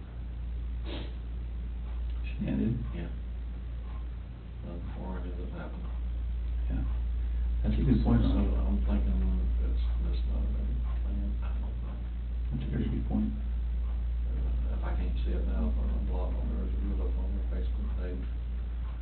What did it say, or what was the It caption? said, what do you say to this? Something similar to that. And a tall baby doll about that tall was laying on one of our couches and had a sheet over across the head, all the way up, you can see his feet hanging out. Saying like Bella had done that. The kid went through that. Do you remember that, Chris? What do you think? Just make fun of it. Thought it was funny. Did Bella do it? I don't know. I don't remember. I don't think so. But I don't guess enough, I don't think she would do something like that. I've seen them have their dolls and stuff out on the floor and just covering up waist and stuff, and do something like that, but Okay. then covering their head and everything else like it's Like it was what? like a body laying there or something.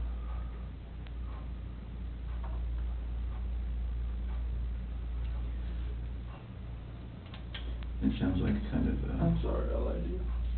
And you. I mean, you knew what was gonna happen. You stayed for a reason. Chris, you're a good man. I'm not a good man. Well, you stayed, you wanted to talk, you knew it was gonna be hard, and you still stayed, that's what a good man does. Stayed there for 6 hours and 11 minutes before. I just stared you in the face. We're glad you did. I can see when that rage would come out and see look for kids dead. You don't know.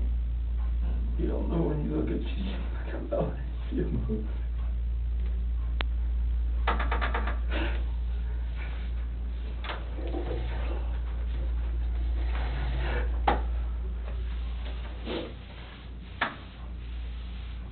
told you your dad still loves you, no matter what.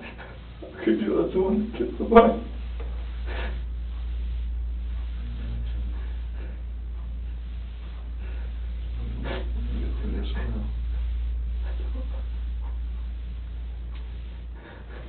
Hey, Chris. Nothing will ever be the same again.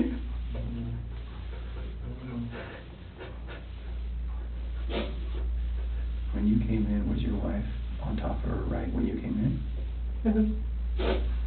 So you saw it in person? Because I saw the monitor, that's why I rushed in. So I went in there to talk to her again. And when you came in, she was right there on top She of was her? right there. Okay. Her hands on her throat. She didn't know what to do.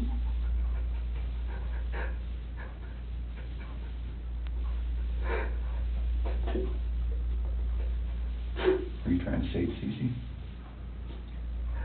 Already blew in the face. She wasn't moving. Her head just banging over left like that.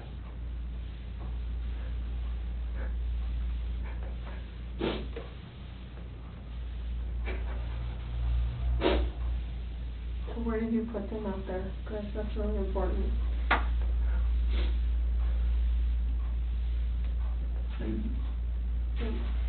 Just clean.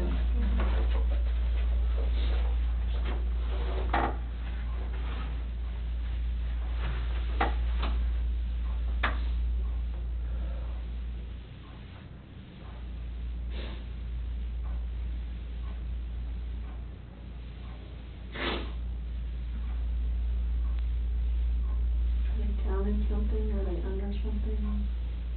In something? I didn't know what else to do. I know, so tell me what you did. I know. I didn't know what else to do. I was so scared. I know. It's like my wife just did this, and I just did that. What do I do? Right. Or anything that I would do from there was just going to be just insensitive and just a horrible thing. You were in a tough spot. I mean, what can you do, right? Sometimes your body just kind of takes over and...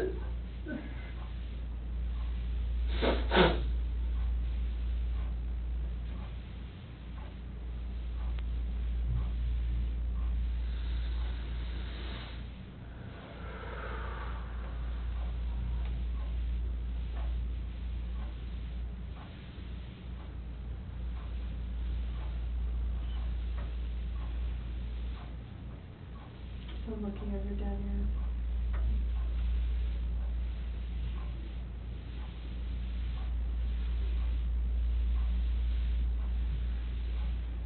Can you show us? I'm there. What's going to happen? We're going to help him get out of there. Like, what? Would you prefer that maybe one of your coworkers? Oh my God, no, no, no. Okay. I cannot have that.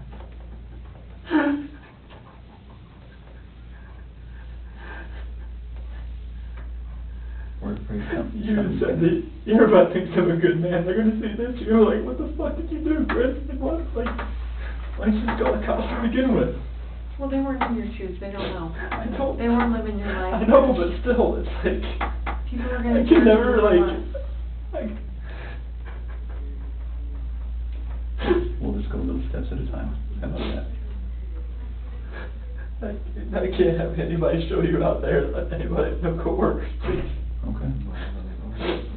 I mean, they're just gonna form their own opinions anyways once they figure everything out anyway. We'll find it anyway. We'll just take little steps tonight then. How about that? Yeah, Do you have to have any of them with you? No? No, we prefer you. Can you and me and Tammy and Ronnie get in the car and just drive out there? Just point in general direction. You just point?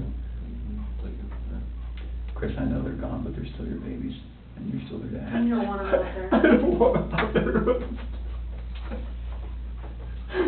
And you don't want someone else to find them out there. You don't, I promise you.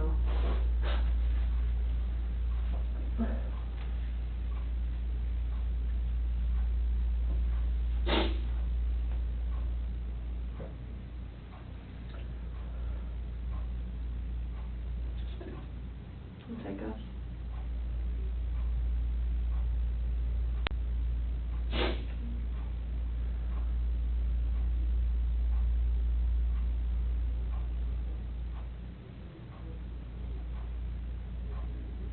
Will you give us a second so we can kind of get some things arranged to do that? Ronnie, do you mind staying in here with him? Okay.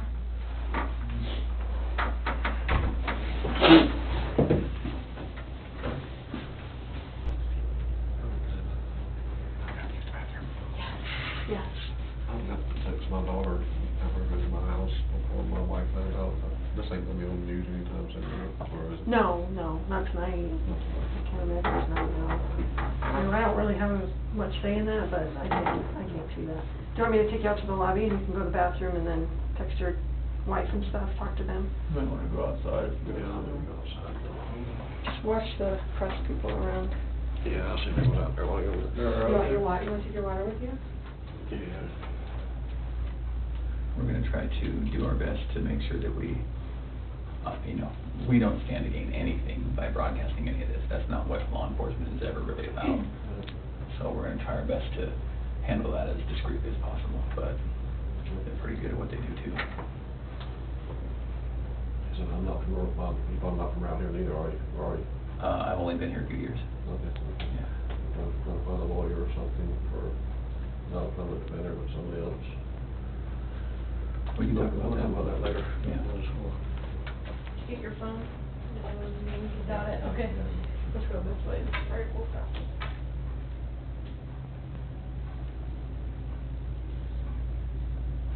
So if you're up for it, we'll talk a little bit more. I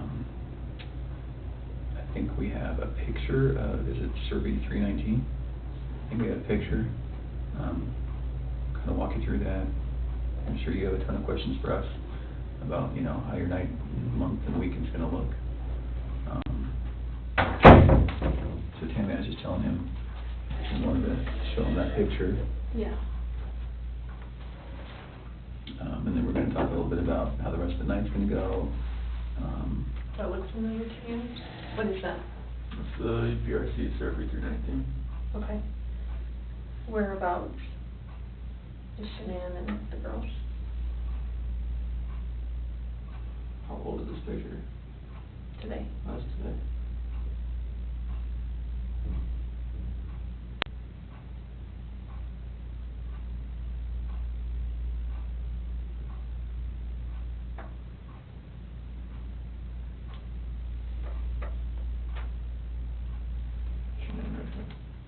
Okay, can you mark it for me?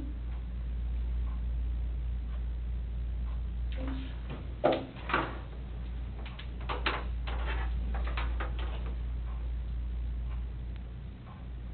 I think it's the paper, it's just gonna be the S for Shanann, okay, and where are the girls at? Here. In these? Mm-hmm. So which one is, do you know which one?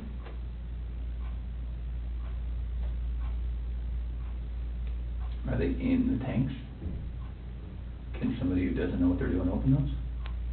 Okay, it's easy to open them. What's in the tanks? It's a mixture of oil and water.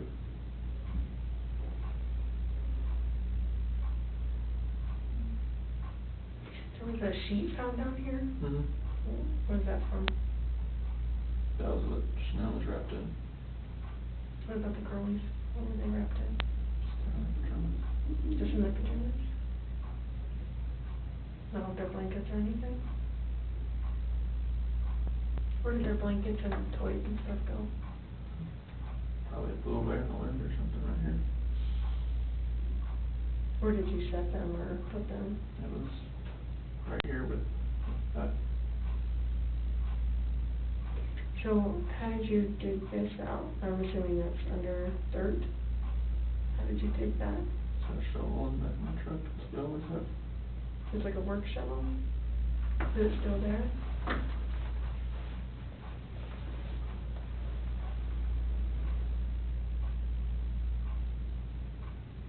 How was Shanann dressed? Shirt and underwear. Is that what she got into bed with? Do you remember what color her shirt was or her underwear? I think her shirt was either black or gray. Underwear was probably blue.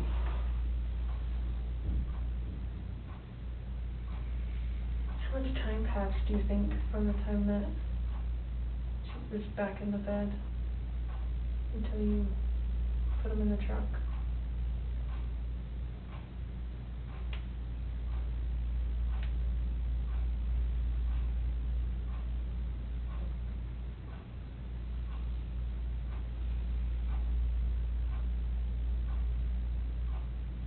I'm not sure.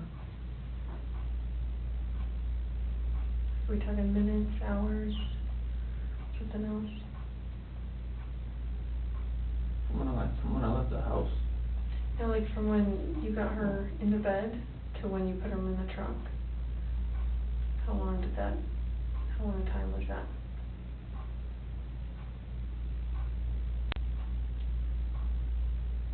So like from when put Shanann in my truck, from the bed to the truck. Yeah, from your master bed to the truck, yeah.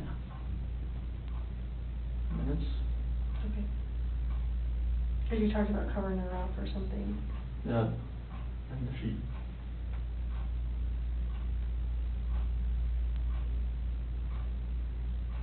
Is there anything else about anything out here that has stuff that you've left in certain spots, or you sure their blankets and toys aren't gonna be in there as well?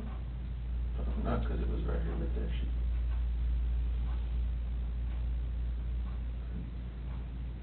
Can you do me a huge favor and just write your name on the bottom? Just so I know that we didn't make those marks. I'm just gonna write the date on it, okay? 8/15/18 at 5:56.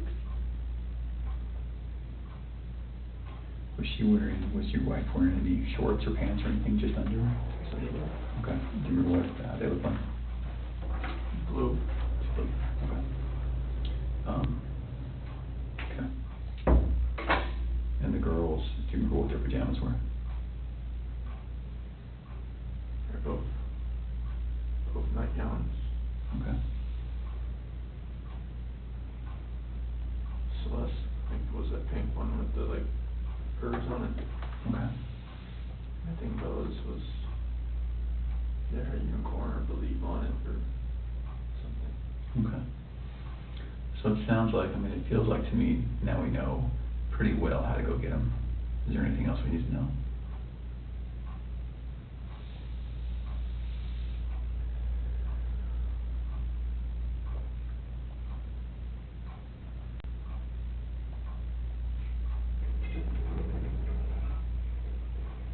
About how to get them? Yeah. Does someone have to climb up to the top and unscrew something and then lower something down to get them? They're like, it's just a hatch on the top, and they're like 20-foot tanks. How far down are they? That, wherever the food level is in the tank, I'm not sure. Okay.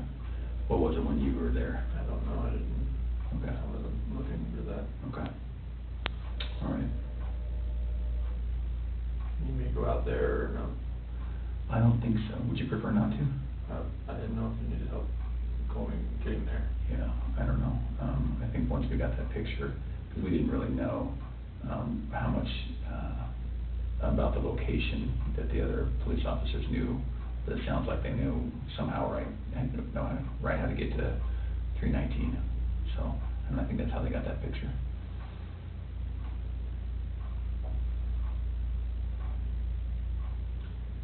Does your nanny cam, do you have a nanny cam, right? It's a monitor. Baby monitor, is it a video one? It's like it cycles back and forth. Between what? Bella and Cece's room. Oh, okay, okay. Is there any chance it records? No? Okay. I'm just wondering, what do you think ultimately made Shanann snap?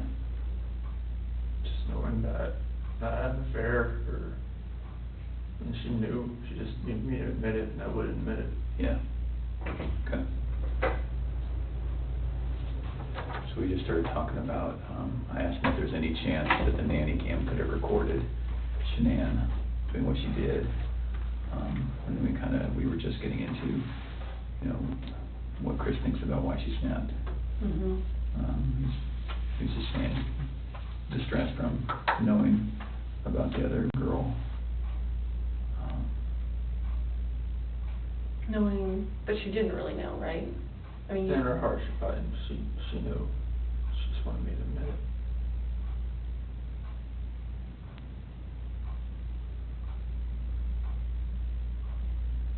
Can we talk about a couple tough things?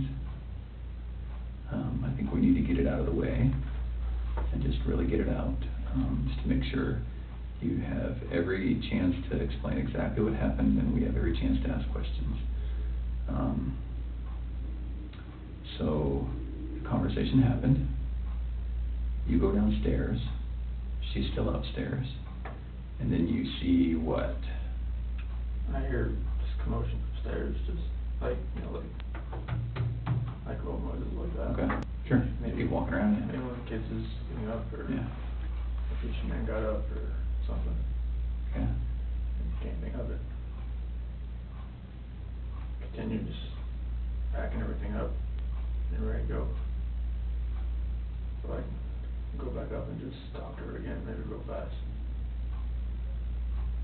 And go into their room, or master bedroom. She wasn't in there. Okay, you went there first? Yeah. And why did you go up again? Just to go up and talk to her again. Oh, okay. So it's not as though that noise made you run up, you just thought? No, I Okay. didn't Okay. write anything in the register or anything for that. mm-hmm. I just looked in the monitor and it was on Bella. And where is the monitor, where's the screen that you look at? Is it up or downstairs?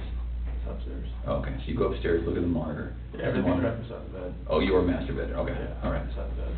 So she's not in her bed? It's still right there. Okay. If you want to look at it. And it was on Bella. Her covers were pulled back. She was just sprawled out laying there.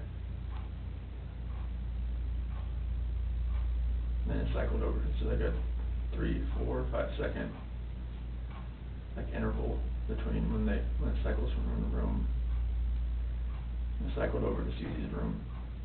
And that's when I saw her on top of her. That's when I ran in. Okay. So can we talk about, again, it's very, very hard to talk about, but it's good to make sure that we understand. We don't want anything to be incorrect or inaccurate or anything like that. Was your wife on top of Cece? What did that look like? I mean, was she straddling her? Okay. And where were they? In the bed. On the bed. And so your wife was on top. Was she doing this? That's when I was walking up from the back. Okay. So you saw from the back? Yeah. Okay. But she was doing this? It looked like it was like this. Yeah, okay. And then was Cece face up, face down, what? Off to the side. Oh, she was laying on her side? Okay. And that's when I pulled her off. And Okay. She was limp and she was blue. Okay. There was no movement at all. Oh, she was limp and blue, or limping and blue? Limp and Oh, limp and blue, okay. It's like her body was like, Right. you pick her arm up and it Sure. just falls. Okay. And then what happened? I looked at her and I just got on top of her and You got on top of Shanann? did the same thing. Okay. Did you have to knock her down? No. She was already on the ground? I just pulled her off on the bed. And Oh, kind of one movement? Yeah. Okay, so it's not as though you I didn't pulled her off? No, like I pulled her down and Okay. did that. I didn't know, I lost it Sure. So Okay. Shanann was laying on the ground? on the bed. On the bed? Yeah, like when she was on top of the seat, I saw what was happening. I pulled her, went down on How the big bed. is the bed?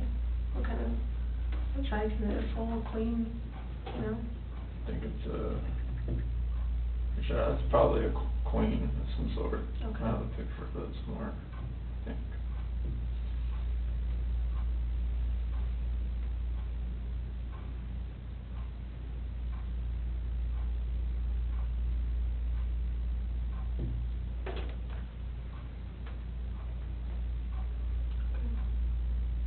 So where was Celeste in the She was all the way up to the top.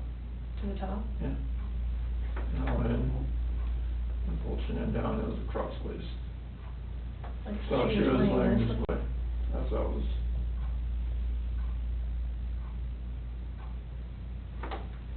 Okay. Well, that's key room. Mm-hmm. So then, is this picture as you're standing in the doorway to go in? What is that where, okay? And then, so were they closer to this side or this side? Cece usually sleeps in the middle. Okay. And then, so your wife was right on top of her, you could just see that. And then did you pull her this way or that way, or? So to where her head was on this side.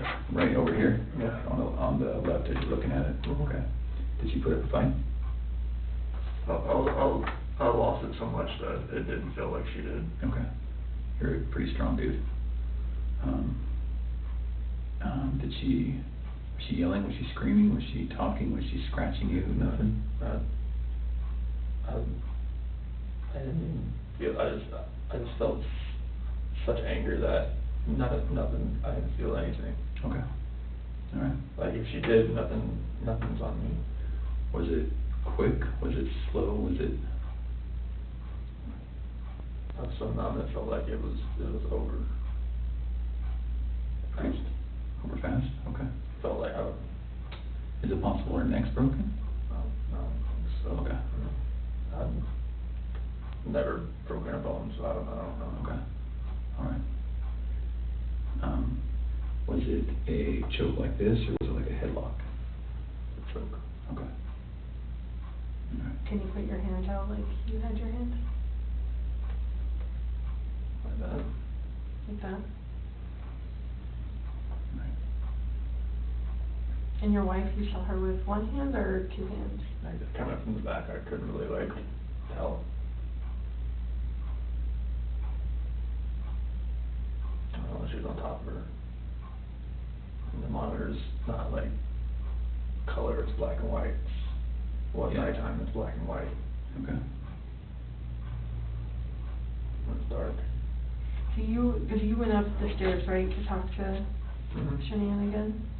And then, did you think it was weird that she's not in the room where you left her? Mm-hmm. So I walked in and looked around and saw the monitor and I saw Bella. And then switched over to CC pretty fast, and that's when I saw that. And did you have any inkling that between the time that you finished the talk and the time that you found Shanann choking Cece, you had no inkling she was going to do it? We both love those kids more than you know. Okay. I mean, people in my family have always said she's unstable. My friends have said she's unstable, but I never would have thought in a million fucking years. Who says she's unstable? My family, my friend Mark, people that have seen her around me. I don't Why have a did- bad picture of her. Well, it doesn't look good, I'm not gonna lie. Looks actually pretty bad. And, Go ahead. Is it possible that when we get these girls, you know, Bella, Cece, and Shanann, is it possible when we get them that we're going to see anything other than the cause of death being her hands? No. Okay. And what I mean by that, and I should be very clear, is that it's some of it's hard to believe that your wife did it. I know. Right? You can imagine that. I know. Okay. So is it possible that maybe she did one and then you got Shanann, so you did to Shanann what she did to one of your daughters, and then you had to just do it to the other one, I think. Okay. So is that's not what happened? No. Okay. Is it possible that, is there any other way where we might see your hands on the girl's neck? No, Lord, no. Okay. And you know what I mean, because when we find their little bodies, I know. we're gonna see the diameter of someone's hand. Yeah. And someone's fingers, right? So is it at all possible we're No. gonna see yours? No. Okay. All right. And I know it's hard, and I know you're probably getting angry at my question, but we have to ask. Okay.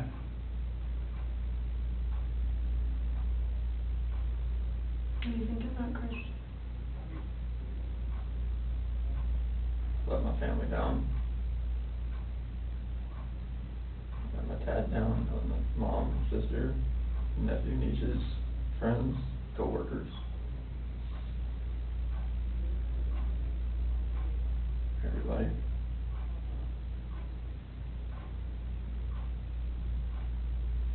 Can I ask you another tough question? And just get it all on the table. When you see Shanann choking, strangling Celeste, and you get her off of Celeste, did you think about calling an ambulance? How come? I see you laying there blue and limp. I mean, I've never seen something like that in my life. I mean, she just like lay over, like nothing she wasn't moving at all, no gasp of breath. So, She was totally just blue. So Chris, doing this job for a long time. I know. I know a lot about psychology and as far as like what people are thinking, and most parents will never even want to fathom that their kid is dead. Even if their kid's stiff, blue in bed, I mean stiff like been dead all night, they still call an ambulance to see if someone can revive their child. And when the ambulance gets there and they're like, gosh, their kid's been dead all night, like there's nothing we can do. The parent's like, why are you not doing something? What are you talking about? So that's what we're used to. So that's why I want you to explain to me like what was going on in your head and. The rage I felt for what she did, it just took over.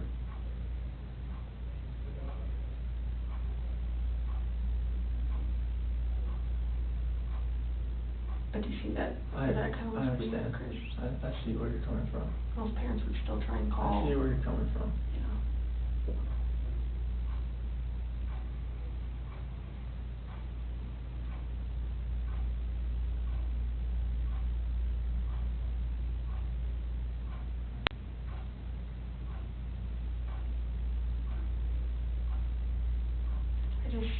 I would hate for Shanann to get a bad rap if she didn't have anything to do with it. You know, it's not fair. I know. It's not fair. Like, enough bad stuff has happened. I know. Like, we need to stop the bad stuff from happening. So, do you want to tell us the truth? That is the truth. Did not hurt this girl.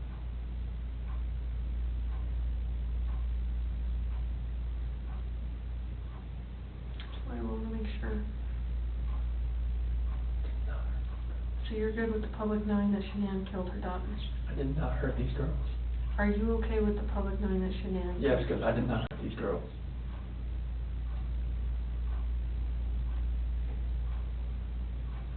Chris, I'm not sure I believe you.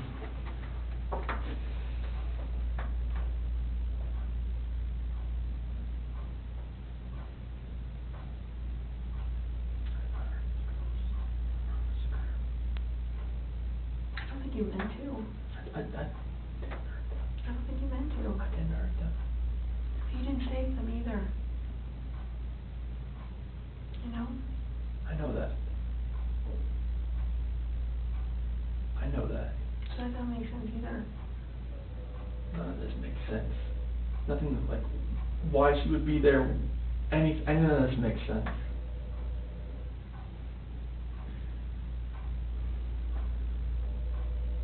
Are you sure Shanann didn't catch you in Celeste? No, my God, no. Chris, you can imagine that we're pretty cynical in our jobs, right? And tonight we've had to talk a lot about a lot of things. And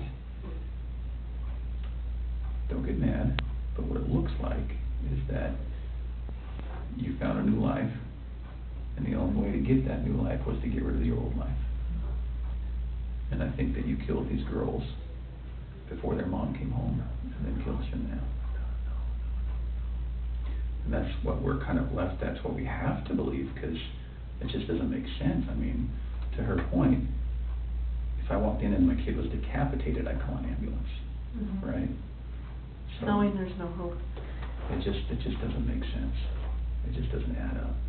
So either you're this monster who says, I just want this young, hot girlfriend, so I'm going to kill everyone and hope it works out, or something. So I think we're very, very close to the truth, but not quite there yet.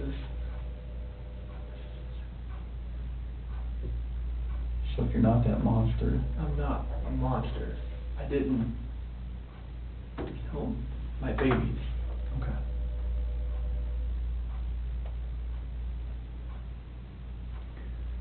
So, tell us what actually happened. I told you what happened. I know, but, you know, we're getting later into the day. We've done this a few times, and we talk, then we show you a little bit of what we're working with, some evidence and facts that we know, and then we kind of get our way to the truth. Just So, the truth. okay. Everything I've told you. Truth. So what's going to happen when their cause of death comes back to you, for the girls? It's not going to. Okay. You sure? I'm 100% positive it's not going to come back to me. Who's it going to come back to? That was on top of CC. Okay. What do you want me to say? I just want the truth. That is the truth. And then what about Bella? Bella was laid out, sprawled on her bed. Okay. And I saw Sinead on top of CC, so I ran in there. Okay. And what happens when a coroner looks and says, sees your fingerprints on her neck? It's not going to be my fingerprints. Okay. What is it going to be? It's going to be Sinead's. Are you sure? Well, we don't know about Bella, right? We don't know about Bella, it's just, I didn't see Sinead on top of her head. Okay. That's the commotion I heard upstairs. Yeah. I'm assuming. Okay. Why take their bodies out of the house and bury them? I was scared. I didn't know what else to do. Okay. Nothing was gonna, I didn't know what to do. Yeah. I honestly didn't know what to do. Scared of what? Scared of what everything was gonna look like. My 2 babies were gone, and I just did that to my wife. And I was the only one left in the house. What do you expect was gonna happen? Yeah. It did look bad, right? It looked, I mean, this was a nightmare. Yeah. Okay. I just think as many problems as you've had with Shanann, at the end of the day, she seemed like she was a pretty good mom, right? I was a pretty good dad as well. You never really know a person until you don't know a person.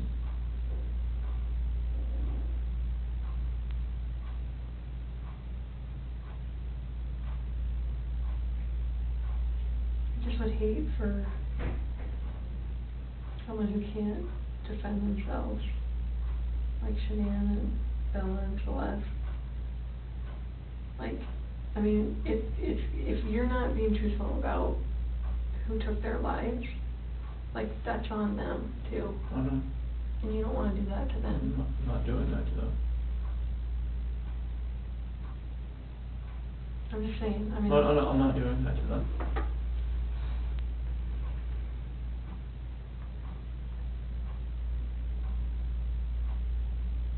I do think you were a good dad. I think Shanann was a good mom. I think you guys were doing everything you could possibly do for those girls. I mean, look at them. Why didn't you put Shanann in the tanks?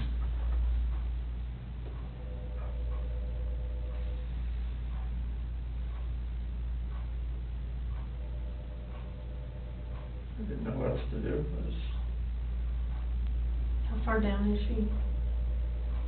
I don't know, like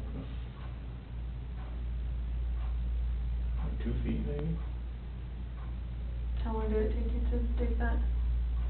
No. Give me an idea. 20, 30 minutes. Does anyone ever like go up this ladder and like look in tanks? Mm-hmm. So how are you gonna avoid that? Or is it you that does that? Anybody that goes to the location. How often is that done, that those tanks are checked?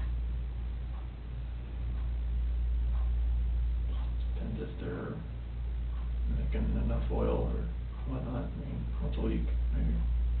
So do you want someone to find them? I didn't know what else to do,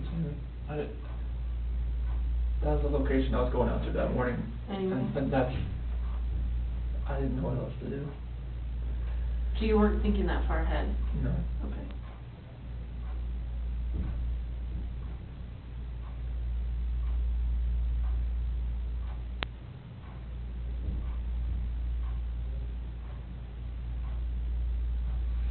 Yesterday when you were talking,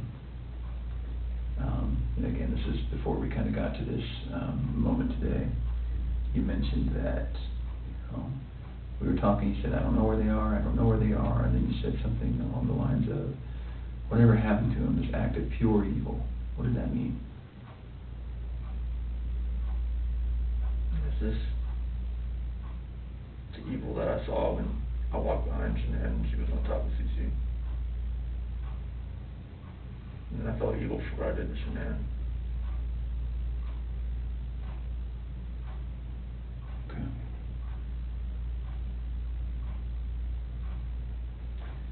So, one other thing that doesn't make sense to me is, well, I don't know.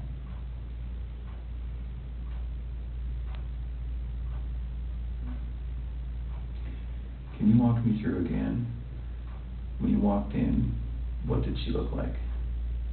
What did Shanann look like? All you saw was her back. Was it the same shirt that you buried her in? Same underwear? And then was she wearing pajamas? Shanann? Yeah. No, that's what she sleeps in.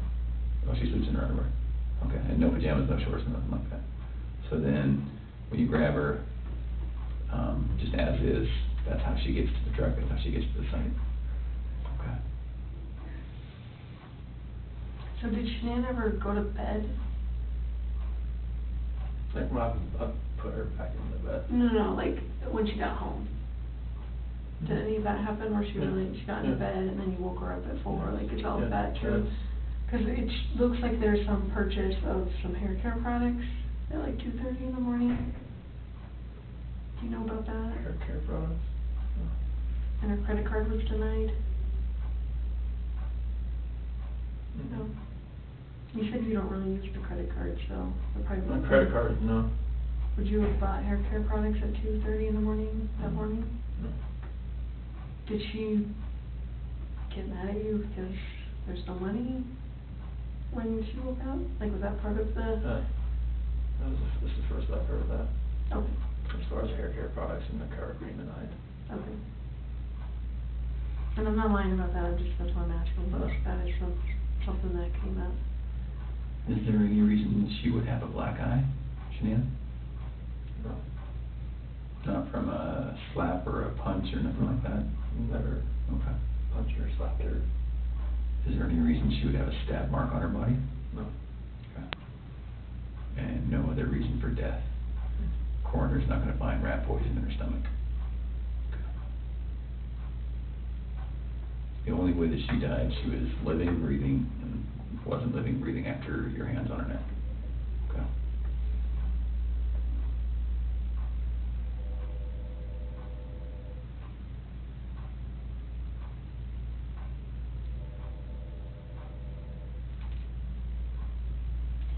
What were you talking to Nikki about before your wife got home?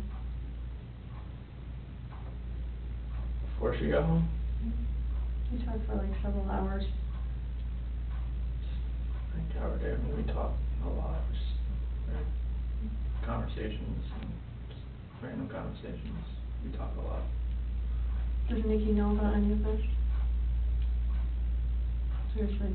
Well, she doesn't know, like, I mean, she knows, like, from the news and everything like that. Anything else? Did you share with her anything? Does she know your wife was pregnant? She does now, and I told her that. She didn't know at the time? So you didn't tell her? So I was scared too. Felt like, you know, like she wouldn't even like gone on a date with me, and she knew that, so it was... Did she know you were married with kids? Yes. Okay, but just not pregnant? Yes. I told her that, you know, like, we had actively tried before we met. Oh, try to get pregnant? Okay. So she knew that. You can imagine that when we go talk to people going forward, everyone's gonna try to distance themselves from any of this. Yes. And so if, what's gonna happen when Nikki says, no, it was our plan to kill everyone and run off together? She's not gonna say that. Okay. We were gonna talk to her. Absolutely.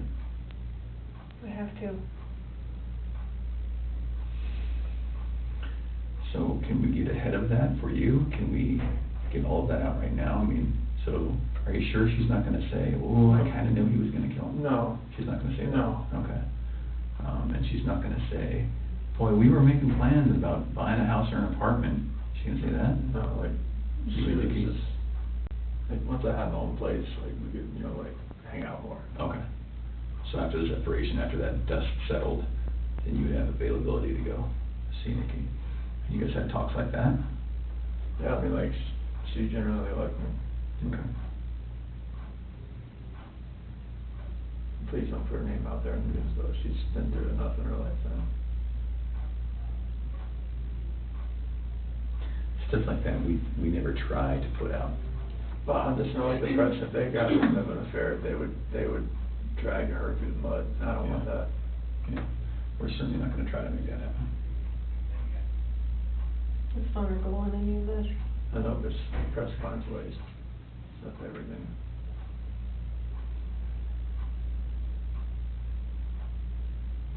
So what do you think about everything now?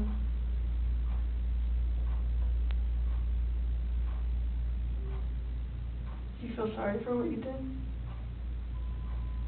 I wish I wouldn't have lost the control and got on top of Shanae and did that. And then did that. What? Took him out to the well site? Yes.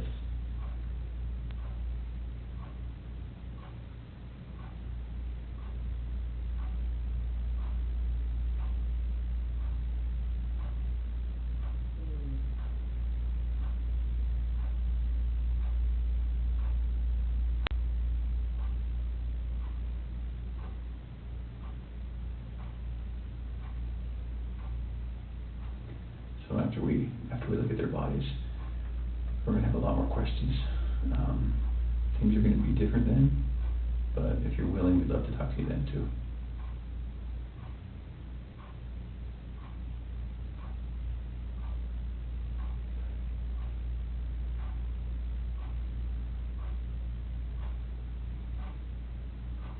You did really good today, Chris. Really good. I think you had about 24 hours of just a hellish nightmare thrust upon you, and you know, you certainly did what you did, but I think you took a lot of steps to make it better today. Sorry I lied to you last night, and sorry I lied to you today. Not okay. I thought you were here for a reason. There's a reason why that I came in, because there's a reason why I didn't come in with a lawyer either, so it's like, and this is gonna happen, so. I appreciate that.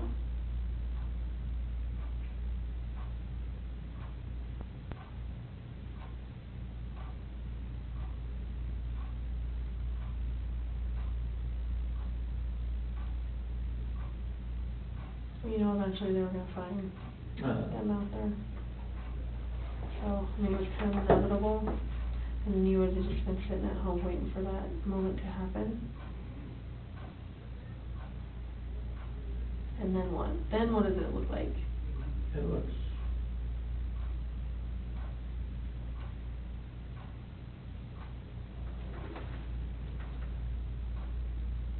probably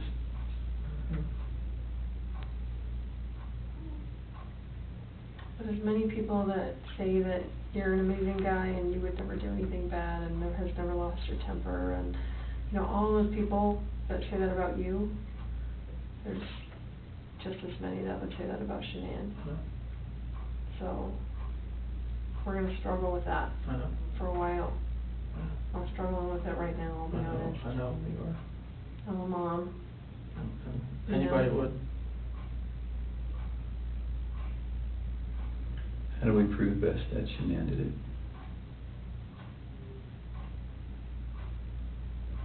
Examine the body, I guess, that's the only thing. We're gonna see her hand marks. The hand marks are not there. Okay. But there are gonna be hand marks, like they weren't smothered, you think? or- I don't, they shouldn't have been smothered, no. And Bella, I don't know, but she was on top of her, and her head was to the side. And there was no pillow on top of her. I didn't see you on camera off.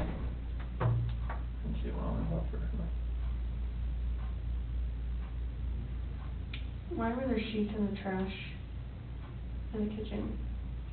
Because those are the same ones out there. I didn't know what else to do. I knew eventually this was you're gonna find Shanann. I mean, because, So is she still wrapped in the sheet down in here? It was just laying off to the side, or maybe the wind took it. So it's right here now? Yeah. It was just next to the side? Like you didn't even try and hide that? I was so scared, I didn't know what to do. Okay. Did someone come up on you or something? No, I mean, Were you afraid they were gonna start showing up? I knew they were on their way out there, but I mean, it's a long way out there. So I know, and before I forget, I know that they collected a lot of electronics out of your house, like routers and that kind of stuff.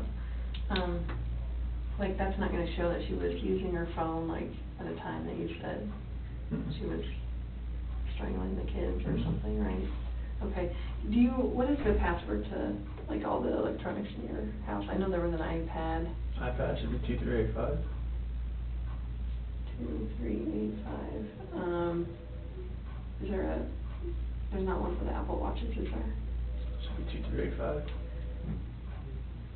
Is that for yours too? 3387.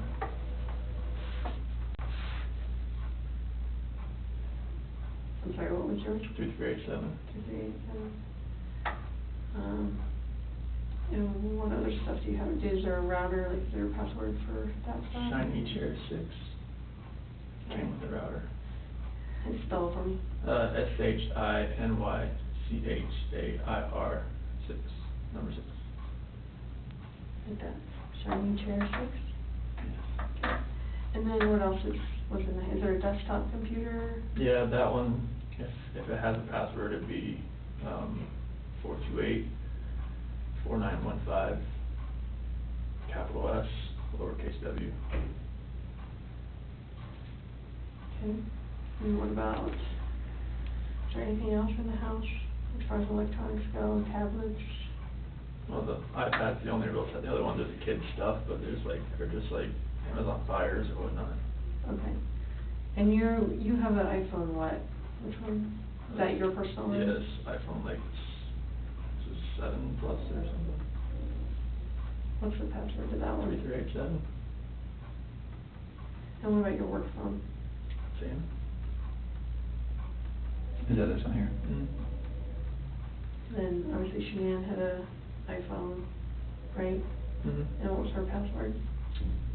So it changed to 013119. What was that password? The due date the next day. Okay. Nikki told me that one. Nicole told me that one. Okay. So there's too many Nickies, Nicole's. Yeah, we noticed that. It was getting us a very confused. So no other electronics. What about the Echo? Does it have a password? If it does, I don't, never knew if it did or not. Okay.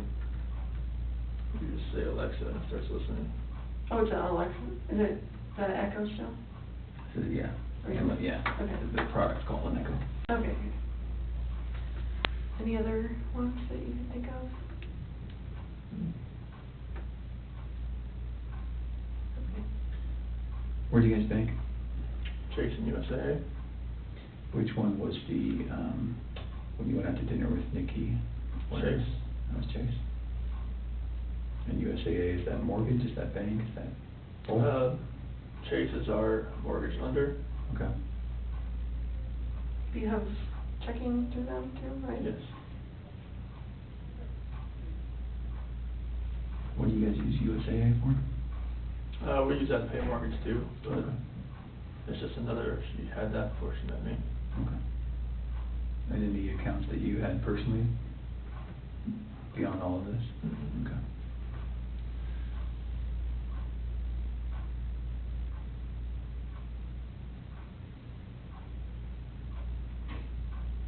I was gonna ask you, I just saw them. Drew a blank.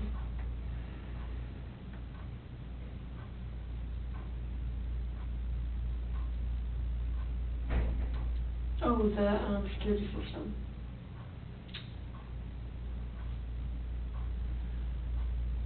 There's Vivint, right? Vivint, yeah. Vivint? It's either gonna be 3387 or 2385. One of the two. And the passcode, like is Mustang for if you ever have to talk to them. Verbal passcode.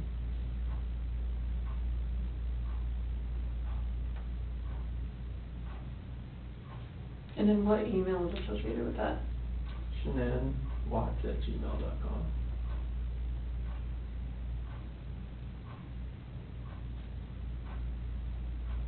Do you know her Gmail password?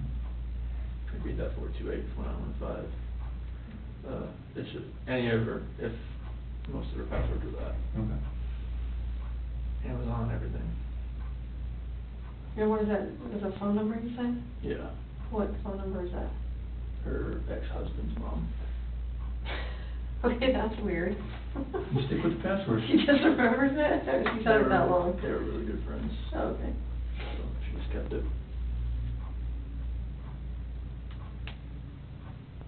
Do you have any other questions for us? Use the bathroom. Yes. Of course. We do need to do one quick thing. Now that we know what we know, we're going to, I need to check that you don't have any weapons on you or anything like that. Do you have any weapons on you? No. Okay. We'll do that. We'll go to the bathroom.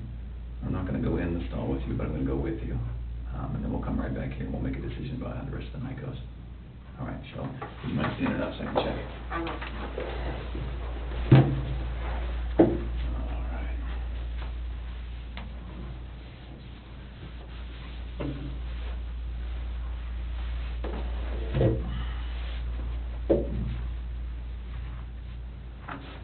All right, let's go to the bathroom. Okay, so you this in there? Yes, please.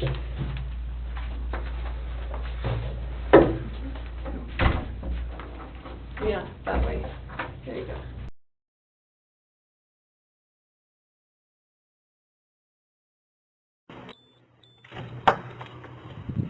Chris, come stand up for me. I'm going to have you face that wall over there. Yep, just face it. Lift up your hands.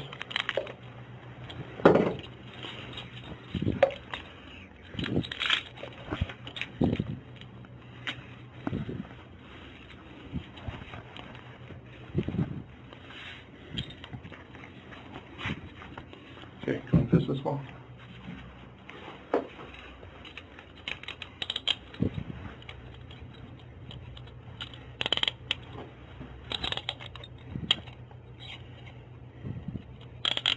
Okay, do you want to face me?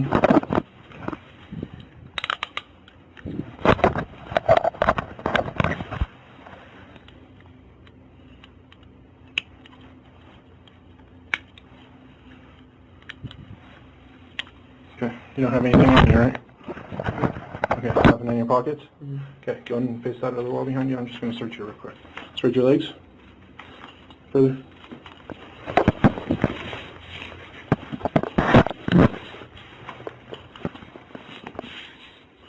Okay, turn around and face me. No earrings, necklaces, anything like that? Okay. Let's walk out this way.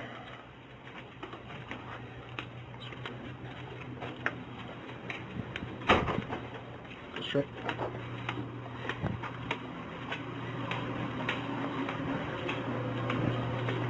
Go out that door to your left.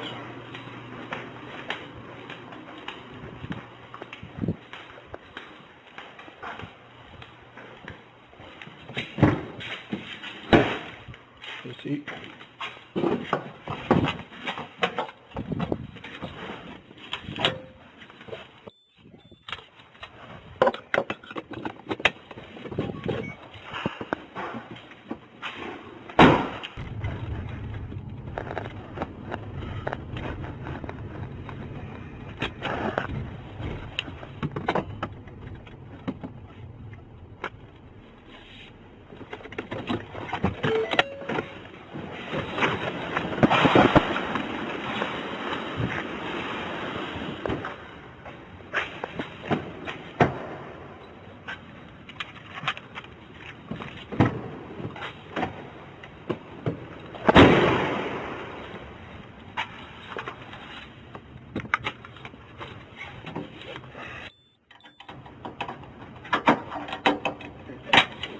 Don't step out.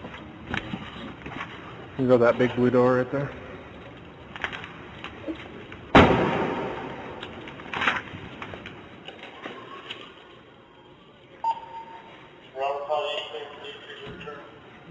So you guys Sure. Appreciate the heads up.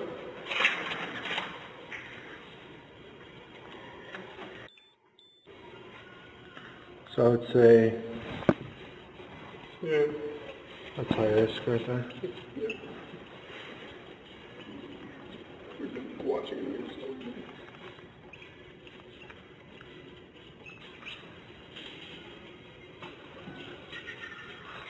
Is that all I need? Or is there another one idea? Did you guys change it? No, that's it. Oh. It's been a while. It didn't used to look like that. We changed that like 10 months ago. Have you been gone for a while? It's been 8 to 10 months. It's been close, because it was real shortly after I started down there. So that was 10 months, 9 months ago.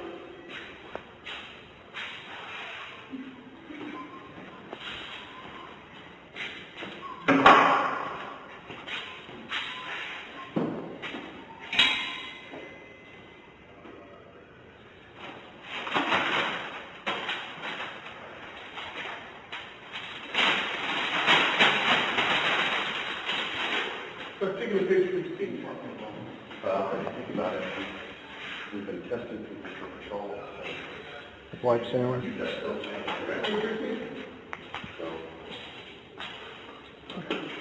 I appreciate it. A lot of people get through.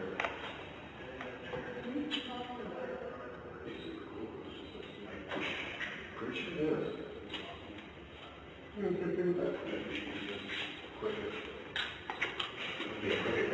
Thank you. Thank you.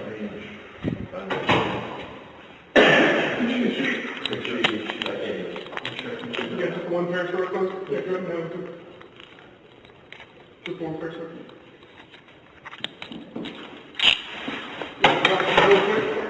clothes. Prescription? Yeah. All right. Interesting? Yeah.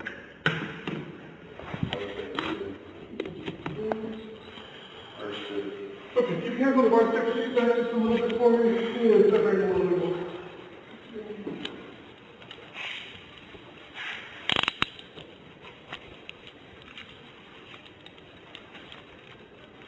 Lift up your feet so I can see the bottom of them. There we go. Yes, clear your feet. Inside your mouth.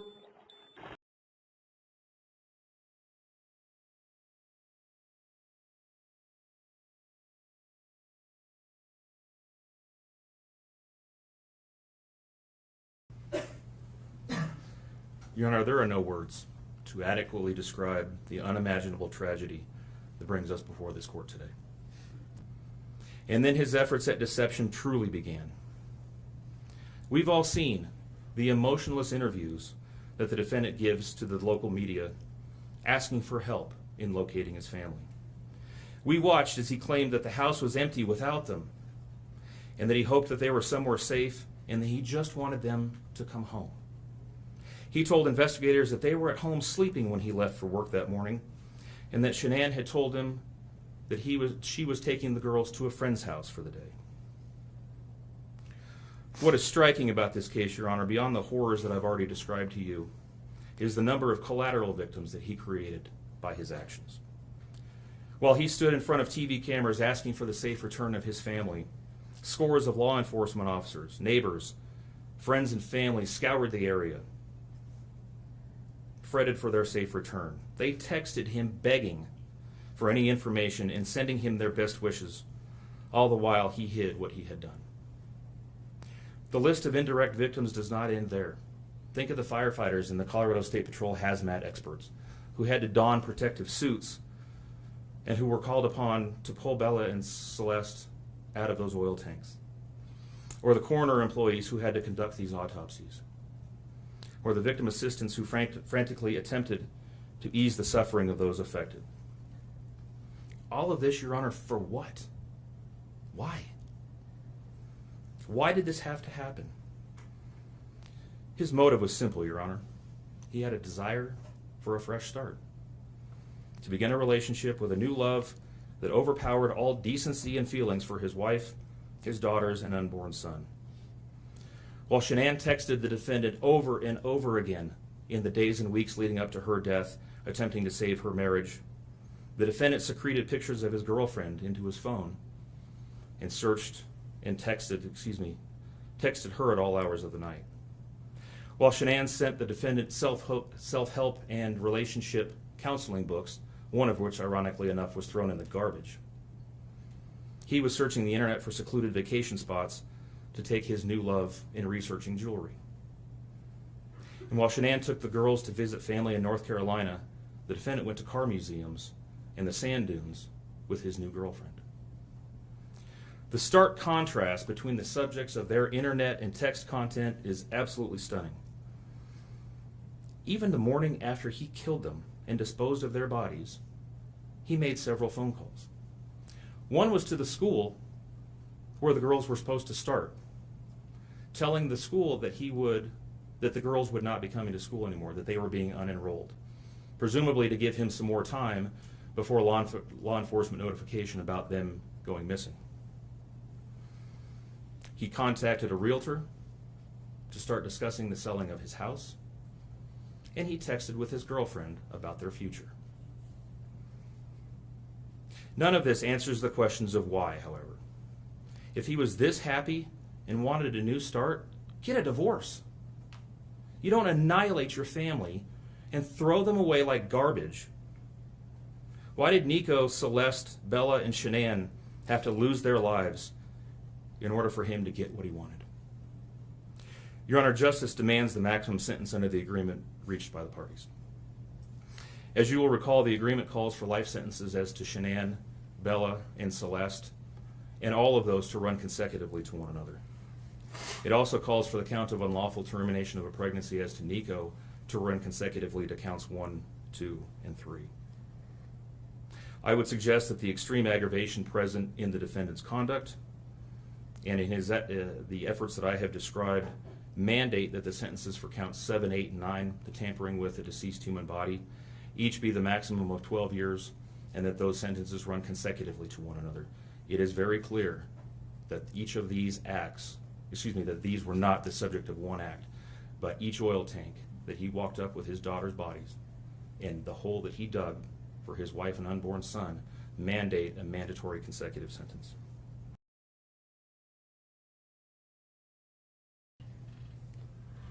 So the court has considered the arguments made by the attorneys. The court has considered the statements made by the victims in this case.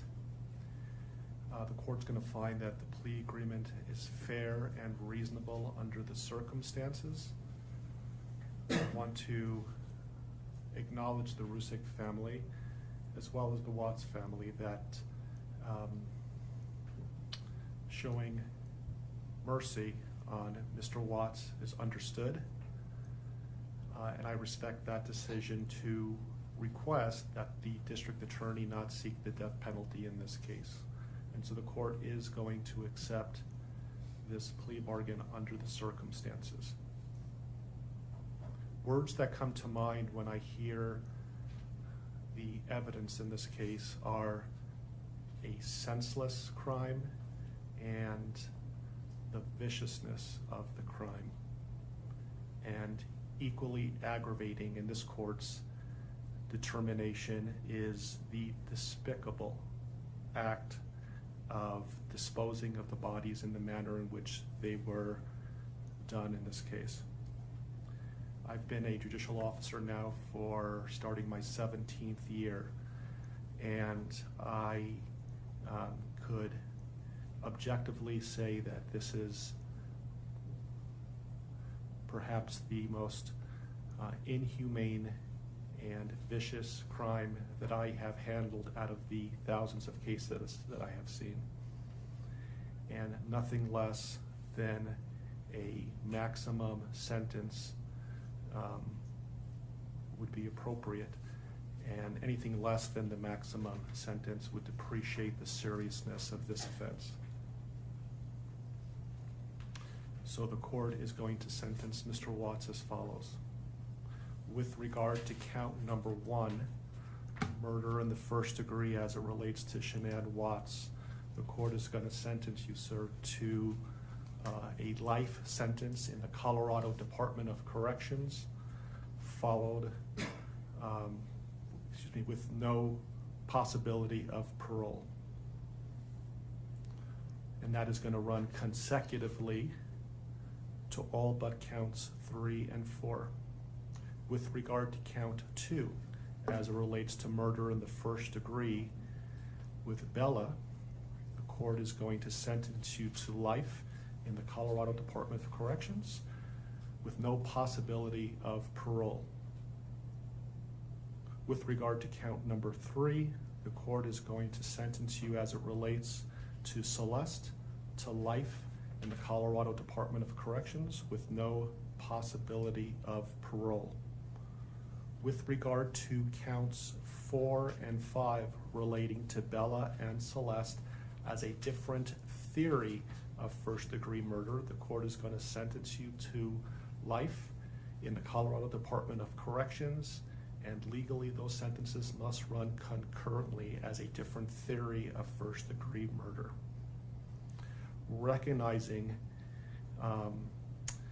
the unlawful termination of pregnancy for the unborn child that has been named Nico, the court absolutely believes that the maximum sentence of 48 years would be appropriate to run consecutive to the other charges, with an additional mandatory parole period of 3 years as set forth by statute.